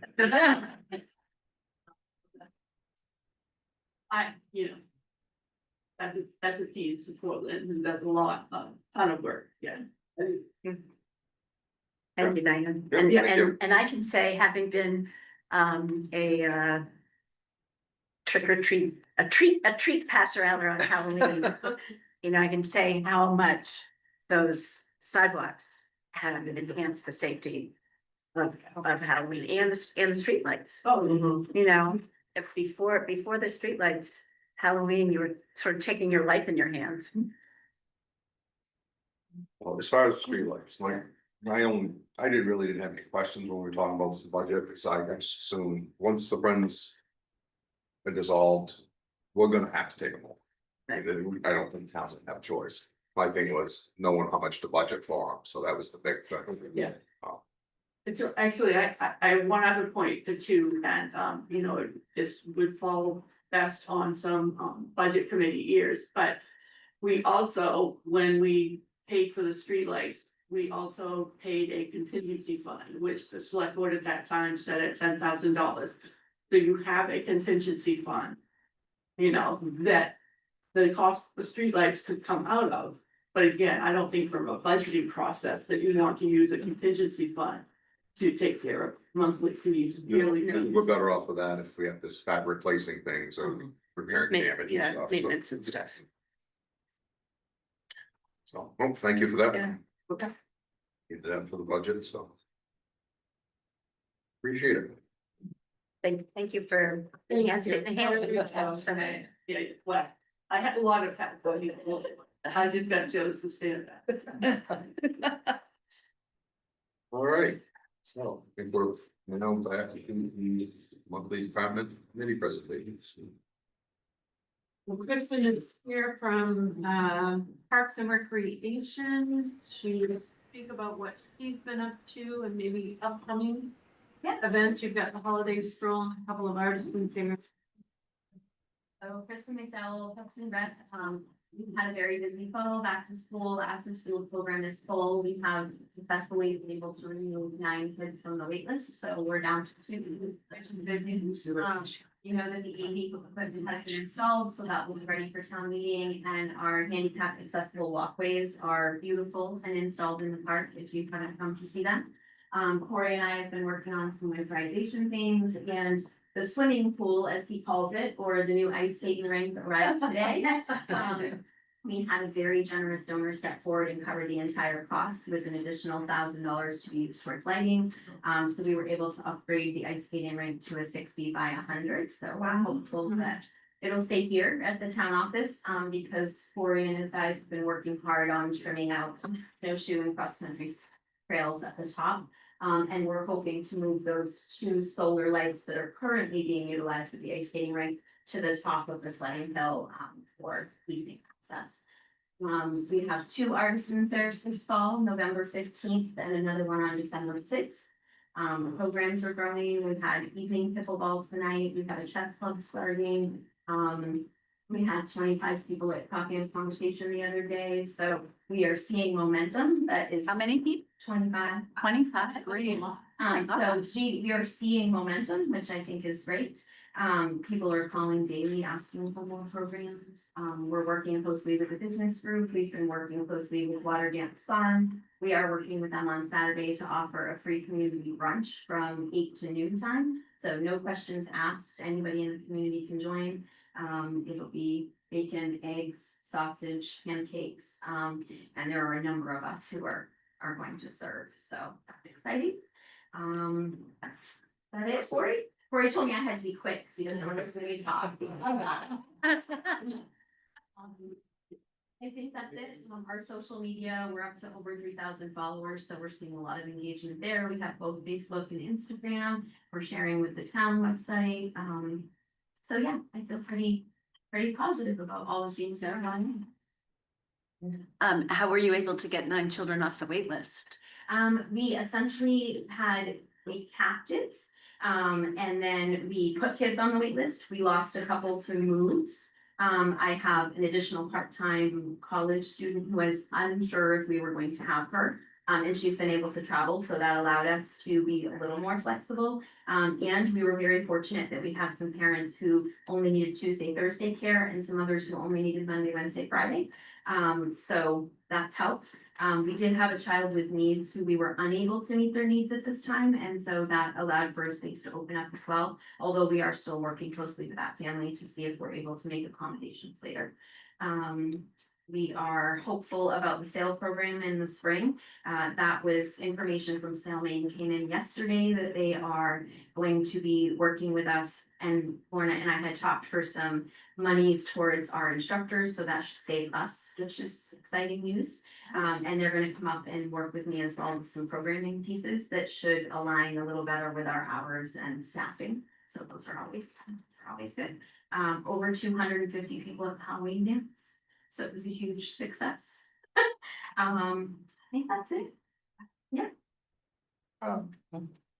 Probably a question for you and Corey at the same time. We're expanding the ice rink. We're expecting to have more use, more people down here. Are we gonna have to move one of the porta potties that we normally get rid of, like down at the ball field for the winter up here? We did get a handicap on it last year. But we did, Okay, I don't remember it being budgeted out of, Yeah. we were talking, so that might not be a bad you idea. need to make sure that this. What are you gonna do? House is locked up, what are you gonna do? Yeah, we did have a handicap, remember? A handicap accessible. I will, Make sure that's included. And we stuck with the handicap accessible fund for handicap accessibility, but it's also really convenient for families with kids and snowsuits. So that's. Yeah, I mean, I would. Yeah. Just do it for the handicap anyway, just to Yeah. the space. I'll call tomorrow, make sure when they pick up one of them, they just bring it up. Make sure it's heated. Got the heated seat model. You did an awesome job. Oh, thank you. That's- Thanks. Yeah, I just wanted to see Mayor Fraser. I have a 6-year-old who goes to rec and she gets mad if she has to skip a day. And she gets really upset if we pick her up too early. And I never imagined that would be the problem. And she comes home with her homework done, the big kids help her. The big kids are super sweet to the little kids. Like it's really, like the culture of the program is really lovely. So I just, yeah, she really loves it there. And I thought you guys should know, it's one of the reasons we chose to move to Belgrade. Between the school district and the rec program with a little kid, she was gonna be starting kindergarten. It's, you know, probably our number one or number two reason that we picked Belgrade over Farmingdale or Hollowell. So. And on the school front, just because Tyler's sitting in front of me and I know he's a homeschool family, we have been trying to expand that as well. So we have a homeschool Spanish class going on Monday afternoons, homeschool music program starting in 2 weeks, and a homeschool art class. So we really have been trying to reach a greater audience with our programming, not just specific to youth or seniors who are retired and have availability during the day, but trying to expand some of those things in the evenings and day programs for families with. So. And what are the evening programs for So right adults? now, we currently have a knitting club one night a week, so those can all be found on our website as well. We have pickleball, we started last week in the evenings from 5:30 to 7. That was a request because a lot of people wanted to play, but they were unable to during the day. So we're gonna try that for 4 weeks. Tonight, we had 14 people in there, so it seems like it's gonna be a trend. So they're begging us to do more. We have an adult basketball pickup class starting the first week of December. And then we have youth basketball programs, which is actually a huge revenue source for us. We have a gentleman out of Augusta who pays to rent the space. He does private lessons. But that last year brought us in almost $45,000 to $5,000 in revenue just since I arrived in December. So he's already booking with us through December of next year. So it's Nice. yeah. Ping pong, we have ping pong on Monday nights too. They're a pretty intense group, but ping pong. And so how does the staffing work? Because the building hours are from 9 to 5. Right, we shut down at 5:30 for after school, we shut down at 5 o'clock for the public. So the 5:30 to 7, we utilize either Mary or Connor, who are part-time staff. And like in my case tonight, it worked because I am leaving early on Friday. So we try to balance those out so we won't be in overtime. That was part of the pitch when we asked to move to a 9 to 5 to the public anyway, because we could save those additional 10 hours for Avery and I during the week to allow for some evening programming. We didn't have that flexibility before because we were both there at 8 to set up and we weren't leaving until 5:30. So I think especially in the winter months, you know, when things typically quiet down, but people are looking for night programs, that it works very well. So. Great. Thanks for all you're doing. Good job. Oh, I got a clap. I'm just glad it's over. Oh, boy. All righty. Next is transfer station. And you're. I think she ran over, we don't have time for the flag. We aren't following the transfer station. Yeah, we're gonna make them shovel. So. All right, see you guys later. No. So our plow is probably, I don't even know how it's gotta be 25 years old or so, and every year we're just doing more and more repairs on it, it's just really time to look at something new, so, yeah, we're asking for the money to come out of our bottle money returns. We've got 22,000 and change, that's like 477,000 bottles that have been returned. And to get that money. So, yeah, that, So basically, you're looking for a new plow for the skid steer. correct, yeah. With a snow. pusher. It's a snow pusher plow, there should be pictures there, so it's actually 2 pieces of equipment in one. Cause the pusher disconnects from the plow without having to really do any work, just with the machine. That's right, perfect for me. Corey, thank you. Yeah, that's about it, it's 88, 1738. And do you have pricing from different places or is it just? That, one well, place? that's pretty much exclusive with Bobcat. Bobcat. Yeah, you have to stick with the brand. No, You no, don't, no, but, I prefer to, because we got a price today. Which, I mean, I called them for a price, they never got back to me. Corey was in the area today, stopped by Manchester Motors to get a price. They've got a straight plow, it's smaller, and it's just a straight plow, for $2,900. So I look at the price, and it's from some company, it's called, CID. Never heard of them before. I just prefer to personally with Bobcat, that's what we have now, that's what we're replacing is a Bobcat plow. They're right here, Jordan Equipment, the service, it's just it's a better piece of equipment. I mean, the pusher, so you can go in and scoop the snow, pull it out, move it around. You're much better off than just having that straight blade. Yeah, definitely. And like I said, they're giving us a deal going from 11,000 to $800, and it's coming out of that bottle stuff, that Yeah, it's great. I can get a problem with it. So. Yeah. Now, do we control the bottle pump or? Yeah. Okay. Yes, So we we do. need a motion on it. Well, like, I was wondering if it was like the fire department, like the association, where they buy it and donate it to the town, but. Sorry, if we control the bottle, then we just need a motion. I move we approve purchase of the new plow and pusher for the skid steer. For $8,817.38. Second. All those in favor? 5-4-0 against. Get it? That was 2 weeks Get ago. it, pray we don't have any snow. Right. But don't come back for anything else this year. For next year. Oh, that's right. I'm not gonna like it. Right? All right. Thank you. Thank you, Kristen. Bye. You feel well? Thank you. Thank you. You know that.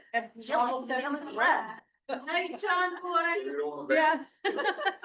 You're here for the budget committee bylaw updates. Great. All right, well, budget committee bylaw updates. Okay, so the budget committee met briefly prior to your last budget meeting on October 27th. And approved updating the bylaws to add 2 alternate positions. So I've given you a draft, with that update. I also gave you the option. Because there has been some talk about, what if someone doesn't make several meetings, we have that. Issue with some committees, we probably want to be consistent. With all of our committees and update everything with alternates and the vacancies language. I pulled the alternate, I believe I pulled the alternate members language from our planning board bylaws, just to be consistent language. And I want to say I pulled the vacancy information as well, don't. But there are 2 different copies in your sign folder. One has the vacancy language, one does not. Oh, that's So why that- that's why we have 2 different ones. So it will be up to you all. Yes. One has both sets of language, the other does not. So it'll be up to you all how you want to. I like the vacancy paragraph. I think every committee and stuff should have it, it's that way. Right, I agree. Just like on us, the select board, if you're gonna be gone, it's supposed to notify the chair, blah, blah, blah. Right. It's. Um, Should be so. A question on this, it says that the vice chairperson will also serve as the committee secretary. Have we been doing that? I want to say last year that Sarah did some minutes because she was vice chair last year as well. She hasn't been at any meetings yet this year except one, excuse me. But certainly that could be delegated to anyone on the committee. Keep in mind that we don't really have to keep a hard copy of minutes because we record. the Right. meetings, and so legally, we meet that standard for compliance. I didn't realize that the vice chairperson had been I think doing that. maybe, I think maybe it needs to change so that somebody can be delegated, just. So I thought maybe we might have someone who'd serve as vice chair, but they didn't want to be the committee secretary, that we might want to just say they shall keep a rep of the, a record The will be committee kept of committee Just proceedings or don't something. or- assign it to anyone. Right. That would Instead of be- assigning it to Yeah. that one person. Yeah, Because we yeah, can't a record technically, That it's makes- recorded as a record. Yeah, the committee You can either do the secretary, written or you can do that, or you Yeah. can do both. the committee secretary shall keep a record of committee proceedings. But Right. does every committee have a committee secretary? no. Well, Not necessarily.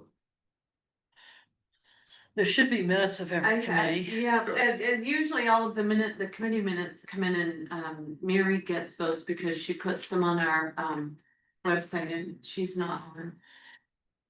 I mean, maybe Every what we committee should, should have a secretary. there should be minutes of every meeting. And again, you can get away with it, you can get away with that hard copy of something if we're. If we're not if we're recording. recording. Because you've got. The thing is, though, you've got to remember. What we do for minutes when writing here is well above anything that's required. Right. Right. All you need is such and such discussed, such and such thing. I Right. pride All you have to myself have. on mine. Yeah, You know, we have it all broken down as what everybody was said and everything else. right. Technically don't have to I know, have but it. it's really helpful. It is helpful. Because our minutes But are like I said, great. on these committee ones, I think if we say they must keep some kind of a Right, record, yeah. they can designate whoever they want, but it doesn't have to be. You are Doesn't have to be absolutely detailed. correct. You are absolutely correct. So, No. basically an agenda, There. agenda is minutes, and Right. then you put down what was there. Who was there in the motion and the vote? Right. That's all you have to record. So I guess my comment would be that I think we should clean up that vice chairperson. Okay, Yeah. so what would you like to say? The committee The committee shall keep shall a record keep a of, record, so whoever proceedings. they delegate. and they can figure out how to delegate it Yeah, themselves. agreed. And then. So not even we- say the committee secretary, just say. No, the just The committee. And then we look at all of our committees and ask them to put in the fact they've got to keep records and the vacancy piece. Yeah. So that this is the Let's first, keep it all the same. so it's all consistent, Yeah. and that'll mean everybody will have to add that to their next meeting, but So I the think it's sentence easy says, enough to do. the sentence says, the committee shall keep a record of committee proceedings, and then the last sentence is, a copy of committee minutes will be posted. So So, maybe we shall say the committee will keep a record, or Of will committee keep a record, proceedings. or will keep, as minutes, the Well, they committee are being will. posted, because they're being sent to Mary posted. Right. no, but I'm just Well- questioning proceedings in one sentence and minutes in the other, are those expected to be? the So if same you thing? say the committee will. Take minutes and provide them to, Yeah, post the- them on the provide town's them, website, or to be posted on the town's website. yeah, So you don't have to say who they provide them to, because you could make Could be Ian any- be the But it person could if be you wanted anybody, to. yeah. But just so we clean that Those would language be up, responsible. yeah. I did have one question about the alternate members.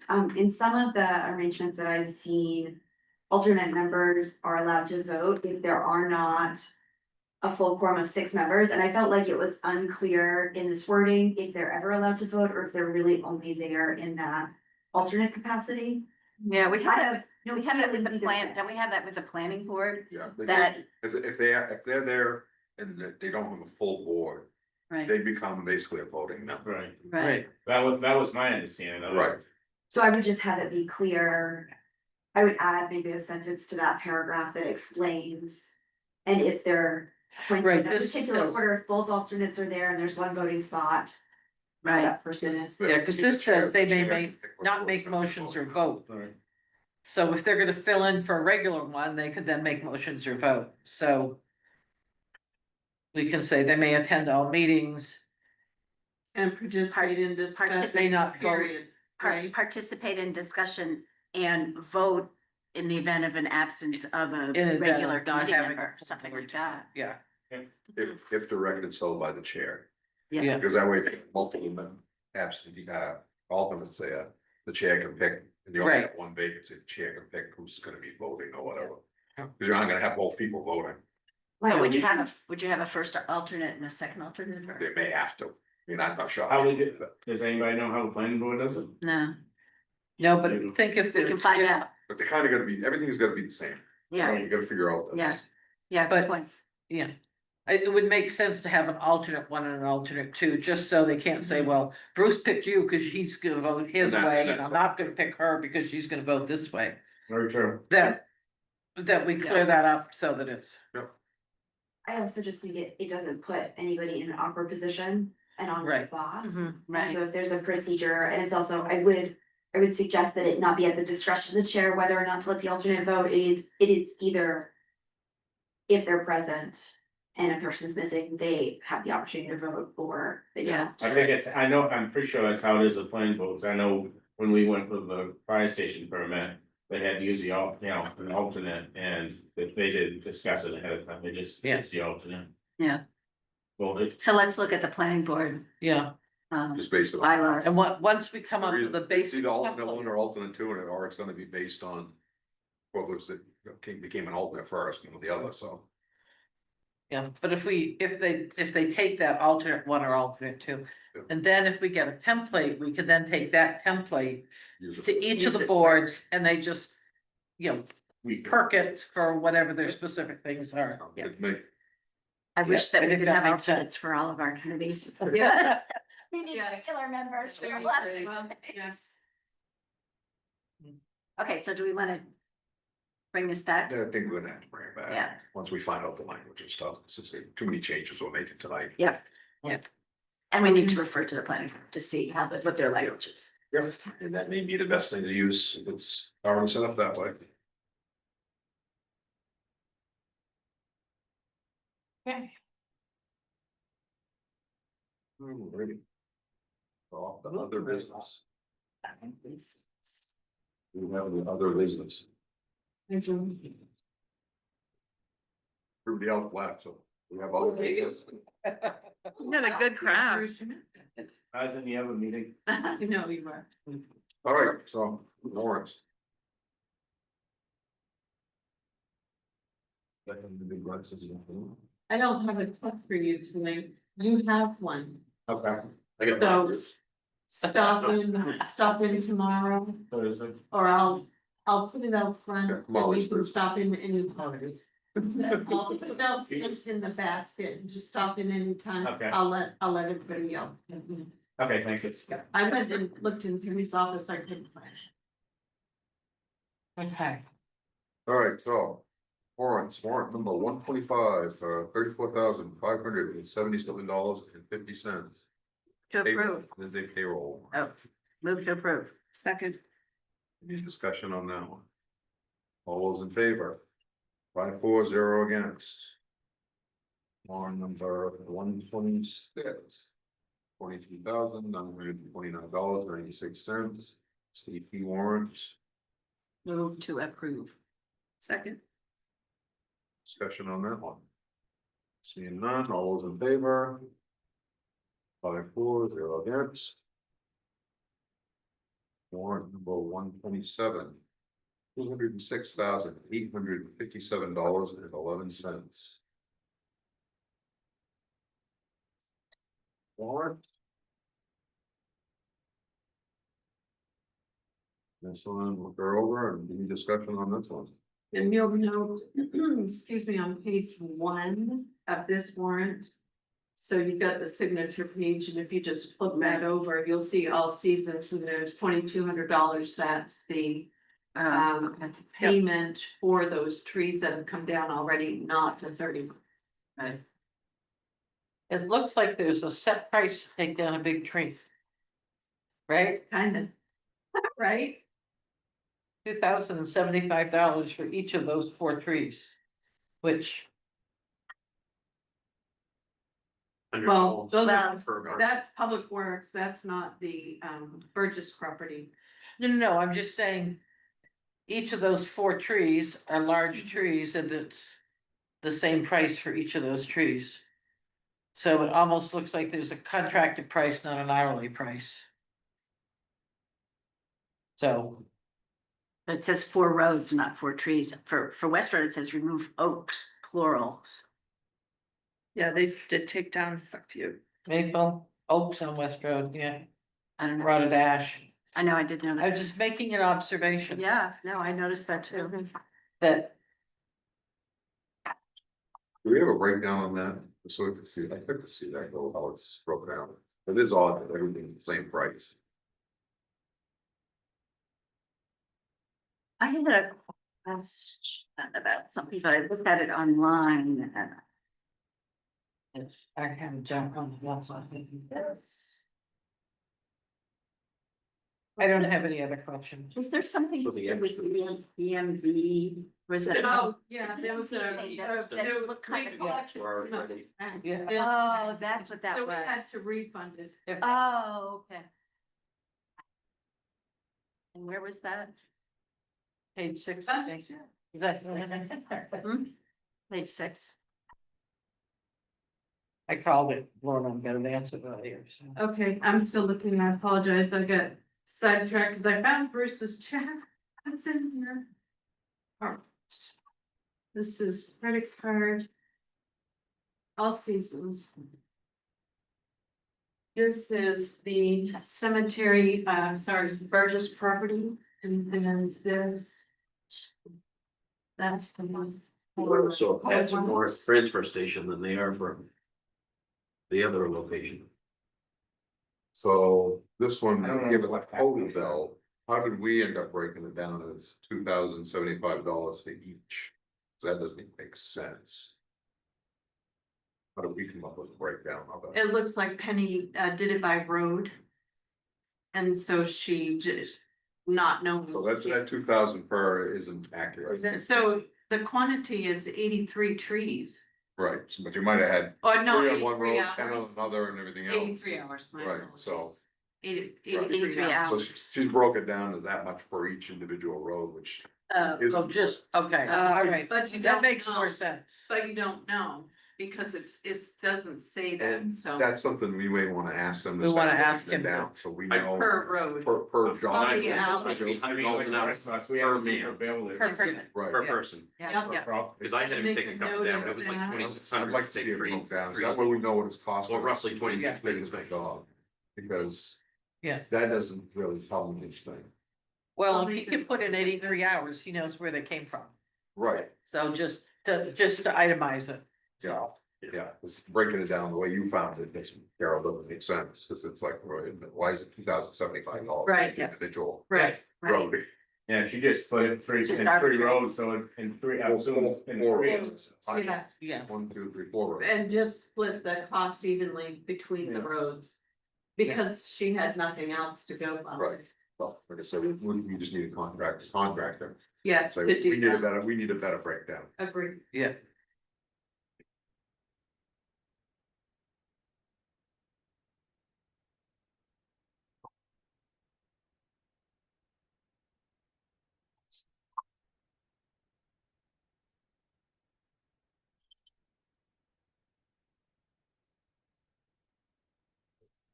I don't see. Anything else on this, so, does anyone have anything else? No. All right. All those in favor? 3, 4, 5, 4, 0 against. Warrant number 128, $28,169.95. Move to approve. Second. That's another payroll warrant. Any discussion? All those in favor? 5, 4, 0 against. Warrant 129. $27,650.46, and that's another AP. Move to approve. Set be a meeting. This one is inland fisheries, I'll stick Steve Liberty, state of Maine, treasurer. Well, the one whole thing it is in the state was a repair of the state. That one, I don't know what, he never got that check. So she had to redo it. I don't know why he didn't get it, but Well, if we had already issued it, why does it come out as another expenditure? the other one got voided out. So it's not, I mean, you already approved it, so she had authority to do a replacement check. Okay. Because he did not receive it. It's voided out, shouldn't there be a credit somewhere showing it, coming on paper somewhere showing the credit back into the thing before you issue it out again? From the I- first, from the first check? first check that wasn't. It wouldn't show you on there, on that, Alright. that warrant sheet. Yeah, right. That must be our portion to the dam, it must be split by other towns. We administer. Everything comes to. Yeah, Town starts saying. we had 46,000, 49,000, we got a count. Yeah. Yeah, I think all of the other money say. Yeah, I think that's been awesome. everything does come. Right, right, in our 15 grand. Yeah, we pay what? 48%. Yeah. According- All right, so all those in favor of that last one? 5-4-0 against. Alright. No, we're gonna do the board.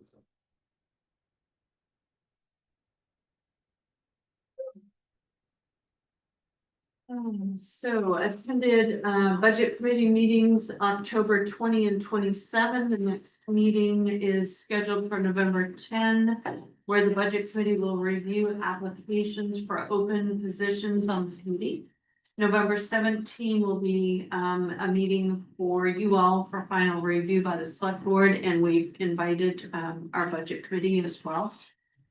Attended communications policy meetings to finalize updates October 23, which you saw that tonight. Attended MMA communications webinar October 30 and learned about building community through engagement, the importance of frequent posting of good news. Reviewed need to establish protocols, especially for emergencies. And I might just give a comment here on this communications webinar and the statement or the fact of the importance of frequent posting of good news. If you look at what Kristen does with her social media page, she posts constantly and engages the community. That's Right. why she's up to 3,000 followers. Yes. Yeah. Seriously, because she's Well, in and- front of them all the time. All the time. Well, and our responsibility, I think, when I get one of those, I share it. Yes, whenever. So I think each of us, when you get whenever it, you should be we do sharing. something, the town, I post, repost, share a recreation library, even the auxiliary. Yeah. If I see something on for fire and rescue, I'll share that too. But just to keep engagement and people up to date on Yeah. what we're doing, right? It's super important, but because she said that tonight, I just thought that is a perfect example. Yeah, Right. definitely. Yeah. Just really good. Leadership meetings were held October 21 and 27 and November 4. I think I've got 4 scheduled for the 6th. We're on a monthly schedule, so those are coming up this week. Attended employee handbook review meeting October 28, and we have another scheduled on the 6th. That's Barbara, myself, Mary, and Penny working on that project. Department head meeting is scheduled for this Friday, November 7. MMA will be present for the December department head meeting. They're gonna do a presentation on some health insurance updates. They've changed the vision vendor that they're going with, so there are a few changes there. Because it will be open enrollment period, I believe it's November 15th through December 15th. So that will be good for employees. Attended a meeting with representation from the Board of Parks and Rec, facilities, the town, and Belgrade Historical Society to review the shared space at the Center for All Seasons and ways to work together moving forward. We should have an updated agreement for the select board to consider within the next few weeks. We have reviewed general government, cemeteries, and facilities budgets again. We're working to schedule a time to meet with the library to do another review of their budget requests Fire and rescue, transfer station, recreation were done line by line at your meeting on the 27th. We did send out updated budgets and expense detail reports to all department heads and asked them to take another look at their budgets to identify areas that could be reduced further. We are awaiting final updates on the field use agreement for the workman field, and then we'll get that back to you for review. I know they've still got some open positions for officers, I believe, on the board. Like 4. Oh, so. So. Like every, I got. Maybe. Okay, West, I got an email, they're looking for president, vice president, secretary, treasurer. So- Yeah, Okay, gosh. So we've gotta have that board Oh, in place he and would then be they've good gotta at have time He used to play for Ken review. Workman and yeah, he's thinking about it, so. He'd be good. He was an Artisan- acting director for 40 years. yeah. Artisan fairs are scheduled for November 15 and December 6th. The annual holiday stroll is scheduled for December 6th, and the village parking lot will be closed after the holiday stroll for the winter season. The ice rink, Corey and Kristen and I met on this the other day. So we did receive a generous donation to pay for the increased size of the rink, which takes us to that 60 by 100, which we had talked about, I think, last year or earlier this year, and about adding more Well, lights. somebody talked about making it a little bit bigger this year. Yes. Now, is it even bigger or is it what they were talking about earlier? No, this is what we were talking Okay. about, yes. Facilities is working on adding additional lights. I think somebody's coming over to do some electrical stuff, yeah. Yep. This is a fantastic winter recreational offering for our community, which includes the sledding hill and snowshoe cross-country skiing trails, which have recently been expanded. The goal is to be open before Christmas vacation, and of course, that's weather dependent. We still have a notice posted to fill the local health officer position. We still do not have any applications. We've also posted a notice about our emergency fuel assistance program with a link to information on our website and Facebook page. The program helps residents who do not qualify for general assistance, but need help with heating their home December through April. Additional information can be found, and I've given you a link once this gets put in our minutes and posted on our website, we'll be able to click on that. November 4 voting was brisk. We had 1,334 voters. That's a record. Isn't that incredible? That's That's like, wow. A big thank you to, I wish she was still on, a big thank you to Mary Vogel and her experienced team for another flawlessly run election. Well done. She just does, she really is so good at that. And her folks.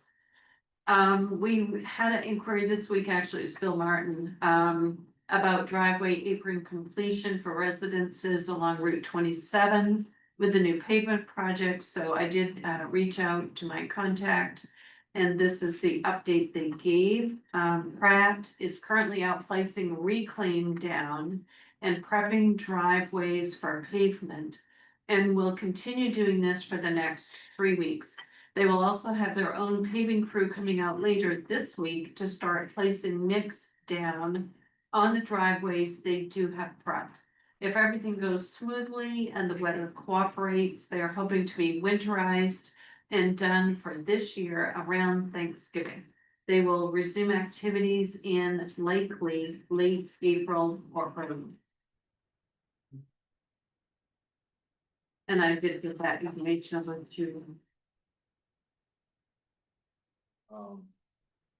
We got a couple of quick questions. Since Kylo was in here. Who made the map that we've got in the towns? He said the DEP didn't make that map that he referred to. They didn't. Who made this map? Let's find out where this Well- came from. I did a lot of checking with minutes and it looks like. It looks like the planning board had a role in that. And it stems way back 1995, 96. And they actually pulled FEMA information. And if you think of a map and then you pull different federal overlays. Right, so the natural resource protection, the flood zone, all of that sort of thing, like Mylar, think, cause I'm Well, dating. I myself understand, I now. understand. I know Mylar. So that, it got approved, but I think that Rich and George both have information on that. Because I mean, if they pulled that from federal or state or somewhere, I mean, it's Well, still, they use a broad brush because they don't actually come out here and check it, right? So they say, okay, right, it meets the criteria or however That's fine. they, I how they just- determine it. I wanna know where, try to figure out where that came from. But But- should we take it down if Well, it's not correct? Well, Tyler, well, you don't know that it's not correct unless you start doing all sorts of tests and soil samples and that sort of thing, and I would Which is what assume it's Tyler like a says has been 10-year done, period, so. which he did, he paid and had all of that. Just to his area. Just right, Yeah. just in his area. I mean, that's all he should be. Right. Well, I worried about, think, right? you know, I think some of that, when you get into a flood map's two-dimensional. So when we had our camp over at Woodland Camp, we never would have flooded. Because it would run out down through the stream and into Long Pond. But at the time, this was 15, 18 years ago, we paid $1,400 to get removed from the floodplain. So we had actually Thayer Engineering come out, they do the whole thing, they're like, yeah, you're out of the floodplain, even though you're sitting in the same spot. And that's because FEMA looked at, and I'm sure other things, like, okay, oh, you're within you're so close to the water. And the other ones, the folks up at Crystal Spring, and you know, some of them have like goat paths down to the water. They all had to be removed from floodplain by the same type of thing, because it's a two-dimensional map. And I think that's probably that same thinking that is causing here. I believe when the map was originally done, they also had people. I believe that they also had people come at that time and contest the designation for their property. I know that that happens at the state level. They do get people who contest the designation of their property, and of course, they have to provide proof. So Tyler's done all of these tests to show without to refute that his property does not meet that criteria, so it should not be classified as that. So of course, it has to go to town meeting, voters have to approve that change on the map, and then it has to go to DEP and they have to approve, Right. which they've already said that they would.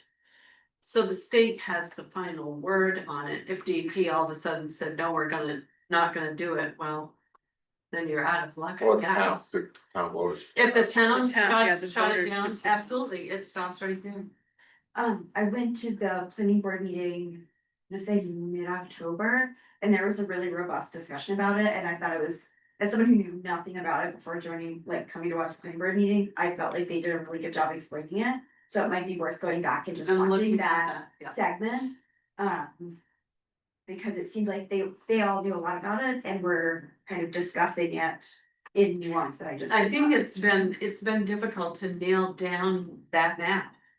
Hans was so excited the other day because he found this huge map. It's that map, but it was dated 1995. He's like, oh my gosh, look what I found, because we were looking for a date for the warrant article. George needed a date, and so he was able to find that, but. It sounds like they're writing the article tomorrow. Yeah, Becky and George, but I think Becky probably had most of the duty to do that, because she worked for how many years. Yep. I love having her there. And the planning board. Have they been dealing with the town's lawyer on this thing? We've So we had know a- what's going on with. We've had a few questions that have been posed to Phil, and he has responded and provided answers to those, yes. Yeah, whenever they have a question, Sarah will usually come and see me. And so the I'll send it. warrant article will be at town meeting, For town meeting, and that's only on Tyler's property. correct? And so if anybody wants to change They would, Designation, they have to do this. they would have to go through that whole The whole process, process. all of that testing, cause you have to prove. You can't just say, well, I don't think it's right, you have to prove it. That's why I said I don't know, 'cause if that original warrant article that made that an area was done in secret ballot, I don't know if we wanna do that. At a regular town meeting. Well, we won't have a secret ballot Yeah. in Right. June. Not until June. Right. Yeah. You would definitely get more votes, people voting. So I'm just thinking with all the people that are so wound up about lake protection and water protection and stuff. Right. I don't wanna appear that we're cutting them out, Right. you know, whether it votes for or against, I don't wanna appear that we're cutting them out by stuffing it on the. So it's something to think about before we decide to do this. Yeah, but if seems like the decision is fairly straightforward, if somebody has proof, you know, hydrological, If he has hydrogeological, proof, it doesn't mean that whatever. people could still turn it down in this town. I'll turn it down, then There's nothing probably that have says they have to lawsuit. prove it. So if you've got a bunch of people in this town that really wanna protect water and lakes and everything else, they may say, no, I don't wanna do it. Because there's some of us that's lived there all our lives, and we know that this property floods every single year. So I don't know how the engineering, considering I had a friend of mine that so owned the end lot. And when he went to sell that. But people that were buying it had the same engineering firm that did the fire station and determined that as wetland protection. With the core boards and everything, had it all marked out and everything. Now there's a tiny house down there. And that's all they could build, is like a 16 by 20 building. And that's what it was, and it's that same identical corridor, it goes up through it. And my friend lost the sale because of the town saying that that was in wetland protection, he lost $50,000 on the sale. You know, so I think it should wait until the June vote, for one, so you get everybody, you know, a bigger vote. You know, you're gonna push it so fast, I mean, you don't get an article written until, you know, middle of the month, time to get it publicized. Public, you know, you don't have to do any public meetings or anything like that, so nobody's gonna have anything. Any knowledge of what's going on with this, and I can tell you, down on our end of town. He can tell you, it's pretty heated about this because we live in that area and we know, and, you know, I did a house. A half mile from there, in this town, maybe put a floor drain that normally goes into a perimeter drain, maybe put the floor drain into the sewer. Because that's too close to the stream, a half a mile from the stream. So, if I'm made to do that and that landowner was made to do that, how we allow this house to go, housing development to go in on the street? That's floods every single year. I've lived there all my life. 58 years, I've hunted that since I was 10 years old. And that, what, 9 times out of 10, if it's a wet fall, you're in hoops walking through them.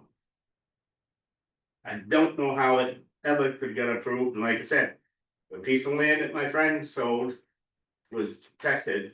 He doesn't have paperwork on it because it was being done by the buyer and he wouldn't give him the paperwork.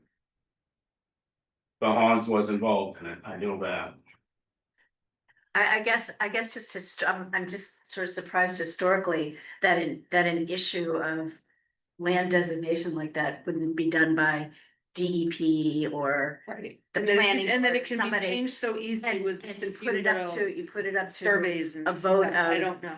taxpayers, you know, who may or may not be well informed about this issue or any issue, I know, but I don't know, it just seems like it's an odd process. It is kind of odd. Okay. And when we get this warrant article, we take a look at it. I'm just saying. Right. Consider whether you want to put it out to just the people that show up at this limited town meeting for the half-year budget, or do you want to wait and have it put out at a normal town meeting where we do secret ballot on one day and then. And would this be necessarily be a secret ballot?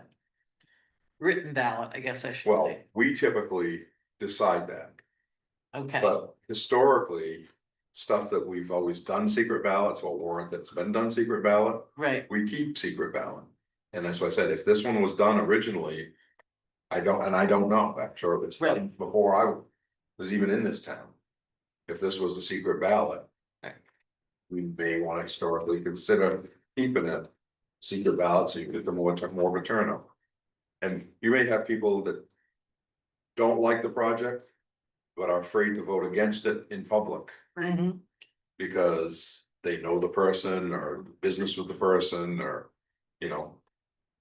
It's one of those things where sometimes it can be cause more problems trying to do it in person. And have we had these on ballots before?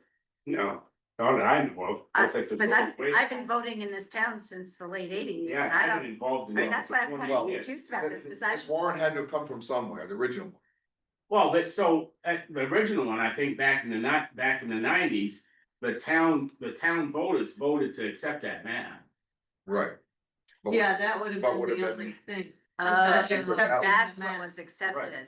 You're actually I changing get that. it, So we're okay. actually gonna have a warrant article that changes the map to Changes allow the that map. parcel. Okay, I get it. Sorry, I didn't understand why the town residents are voting on whether Tyler Evans can, it seems like. Because it they're should be a voting to planning change commission. the map. It's changing the Yeah. map. Okay, sorry. It- Well, I just think we Yeah. need to make sure we're consistent that we're doing this because we would also treat all other similar type warrants as written. So say, oh, well, now we're gonna put this one on the floor, we're gonna do this one written. We just need to be consistent in that decision, because my anticipation is Tyler probably wants to move forward with the project, and 6 months can make a difference to him in his planning, his finances, his whatever, that we need to make sure that we are being consistent if we get challenged. Right, well, that's why I wanna look and see how this last one was done, because if he gets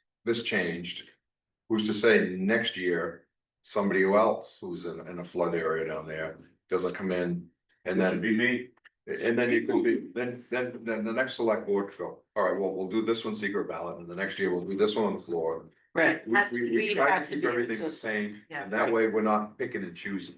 right, I agree. So I'd like to find out if that's where it started, if it was done on secret ballot, I'd like to kind of consider Right. doing it the same again. Did the town always do bifurcated meetings? Don't look at me. Since I've been here, I don't know, Bruce has been here longer than I have. But has the town always done Half and half, secret ballot. bifurcated meetings? Always? No, I mean, anything to do with the ordinances has always been secret ballot. Right, but You go back 100 years ago, maybe not, Right. but You're talking about You're how having some of them, some we're secret supposed to ballots say and written some- ballot, written when- ballot and some of them on the when the floor. map was We've always done- originally put on, put before voters to accept or not, right? Were we doing bifurcated meetings at that time? And that was really that's what I kind of the was question, that's after. kind of the Yeah. question, That's the Right. question. because that would tell us, Yeah, exactly. because they've always had a normal town meeting where during the day, I think it would have been in But- 95-ish, so. maybe. I'm gonna say 95, 96. We should still be able to go back. to Do you think we were doing Because we it? have all those town reports. I don't know, Yes, you're, the person to ask is Mary. yeah, I know, she's in bed. Yeah, but again, we've got all those town reports. Yes. It's just a matter of Yeah, finding when that it. was done, Yeah. and whether how it was written, whether it was on the floor or whether it was secret ballot. Like I said, I think it was 95, 96, but I can't. Well, say that map anything. is saying it's. gotta It's be right not in that around area. 95. So it's gonna be one of those 2 years. Yeah. So that's just something to think about when they bring us. the Right. warrant. Right. Just one other thing on that is, how did, I thought with any new subdivision or a subdivision, I thought all about landowners are supposed to be contacted by the was. Abutters, I would assume that they have followed every procedure they're supposed to. Well, I can, I would speak with Sarah, she's the Okay. chair of that. well, I know one of the land owners, which I think has been in contact with you. Did not get a registered plan. Are they not at that step yet then? All Like, abutters should get one. It's already been registered deed, so I'm assuming so. And Tyler is saying that those lots were already subdivided years ago. So if they subdivide, why do you have to get approved from planning board? They They weren't were sub- legally They were subdivided for family. They weren't members. done it right. That's what he said. They Yeah. weren't done through the So- registry. So they were really. It's not a wasn't- subdivision, It wasn't a subdivision. Right, so that has to be, right, to be a legal subdivision, has, the abutting landowners have to be notified. By registered letter, until that's done, and a meeting is done with them. It's not a legal subdivision. Well, that's. I mean, I don't know the laws, but in my eyes, that's not a legal subdivision. That's above us because we're not. It's above me, So but- I guess we Yeah, need, pay grade. I guess we need to find that out too. I can have Sarah get a hold of you. I mean, I've discussed it with her, you know, she discussed it on the email, but. The biggest thing is. That was a family, it's just like me, like my lots are plan, you know, a plan for family members. But if I decide I wanna take and use that as a subdivision, I have to go in front of the planning board and get it approved as a subdivision, it's two different entities. Right, and you have to send out letters. okay? Right, All to the the other neighbors landowners that and- want to apply for a subdivision. Right. Yeah, same thing, land I had when I And gave and that's, some to Sam and I gave some to Jen. right, and believe me, that's part of the people down in that area's issue, is they was never notified. By registered letter, like they're supposed. So we can find out what happened with that too, it would be nice because. Again, we don't want to blow them back on us either. Right. Seems to be a hot topic. It's a very hot. It is. Okay, Oh, Jillian I has a just question. have one, I don't know, request question. For someone like me who's not from the area and does another property, it's like, I have no idea. And obviously Tyler's gonna have a certain amount of information. It would be really helpful for those of us who know a lot less about it to have some type of like advance notice about when we can get information from maybe multiple sides about the project. Regardless of whether it happens at town meeting now, coming up, or the next one, but. There was a lot of consternation about the fire department stuff, because people felt like it was spring on them. And so like this seems like something. It'd be great if there was more advance notice so people could get themselves educated about it. I don't know how to do that well, but. and that's the other thing, if we do this as a warrant article versus on the floor. If we do it as a warrant article, it's gonna go out to public hearings and everything else. Secret ballot. Secret, guess what, it's like Yeah. secret ballot, if we do it on the floor, we're skipping all of that stuff. Well, it allows you to defend it, explain it. To whoever limits, to whoever comes up, like, Right. allow. Without, basically, it's like Bruce saying, without sending out notice to everybody and if they're concerned, letting us know, so it's just something to think about, and I'd like to find out. How the original map was done. Like, kind of like this is the But same, it seems like it's two different issues, because if the, It is two different issues. because if the subdivision was only for family and was never really officially approved to the. no, I'm not talking about that, Oh, okay, I'm talking about the map, oh, okay, we're talking about changing the map. okay. How was the map originally accepted? How are Okay. we gonna do this next, new map? How's it gonna be accepted? I just wanna be consistent. Good. Do we have anything else? No executive session, we done? I move that we adjourn the meeting at 8:55. Second. 8:59. 8:59. That clock- Oh, I'm sorry, I'm going by the bad clock. I know, that clock The is bad clock, the bad clock. Second, All those in favor? Don't run off, because we gotta sign all this stuff. Okay, Yeah, forward it again. all right.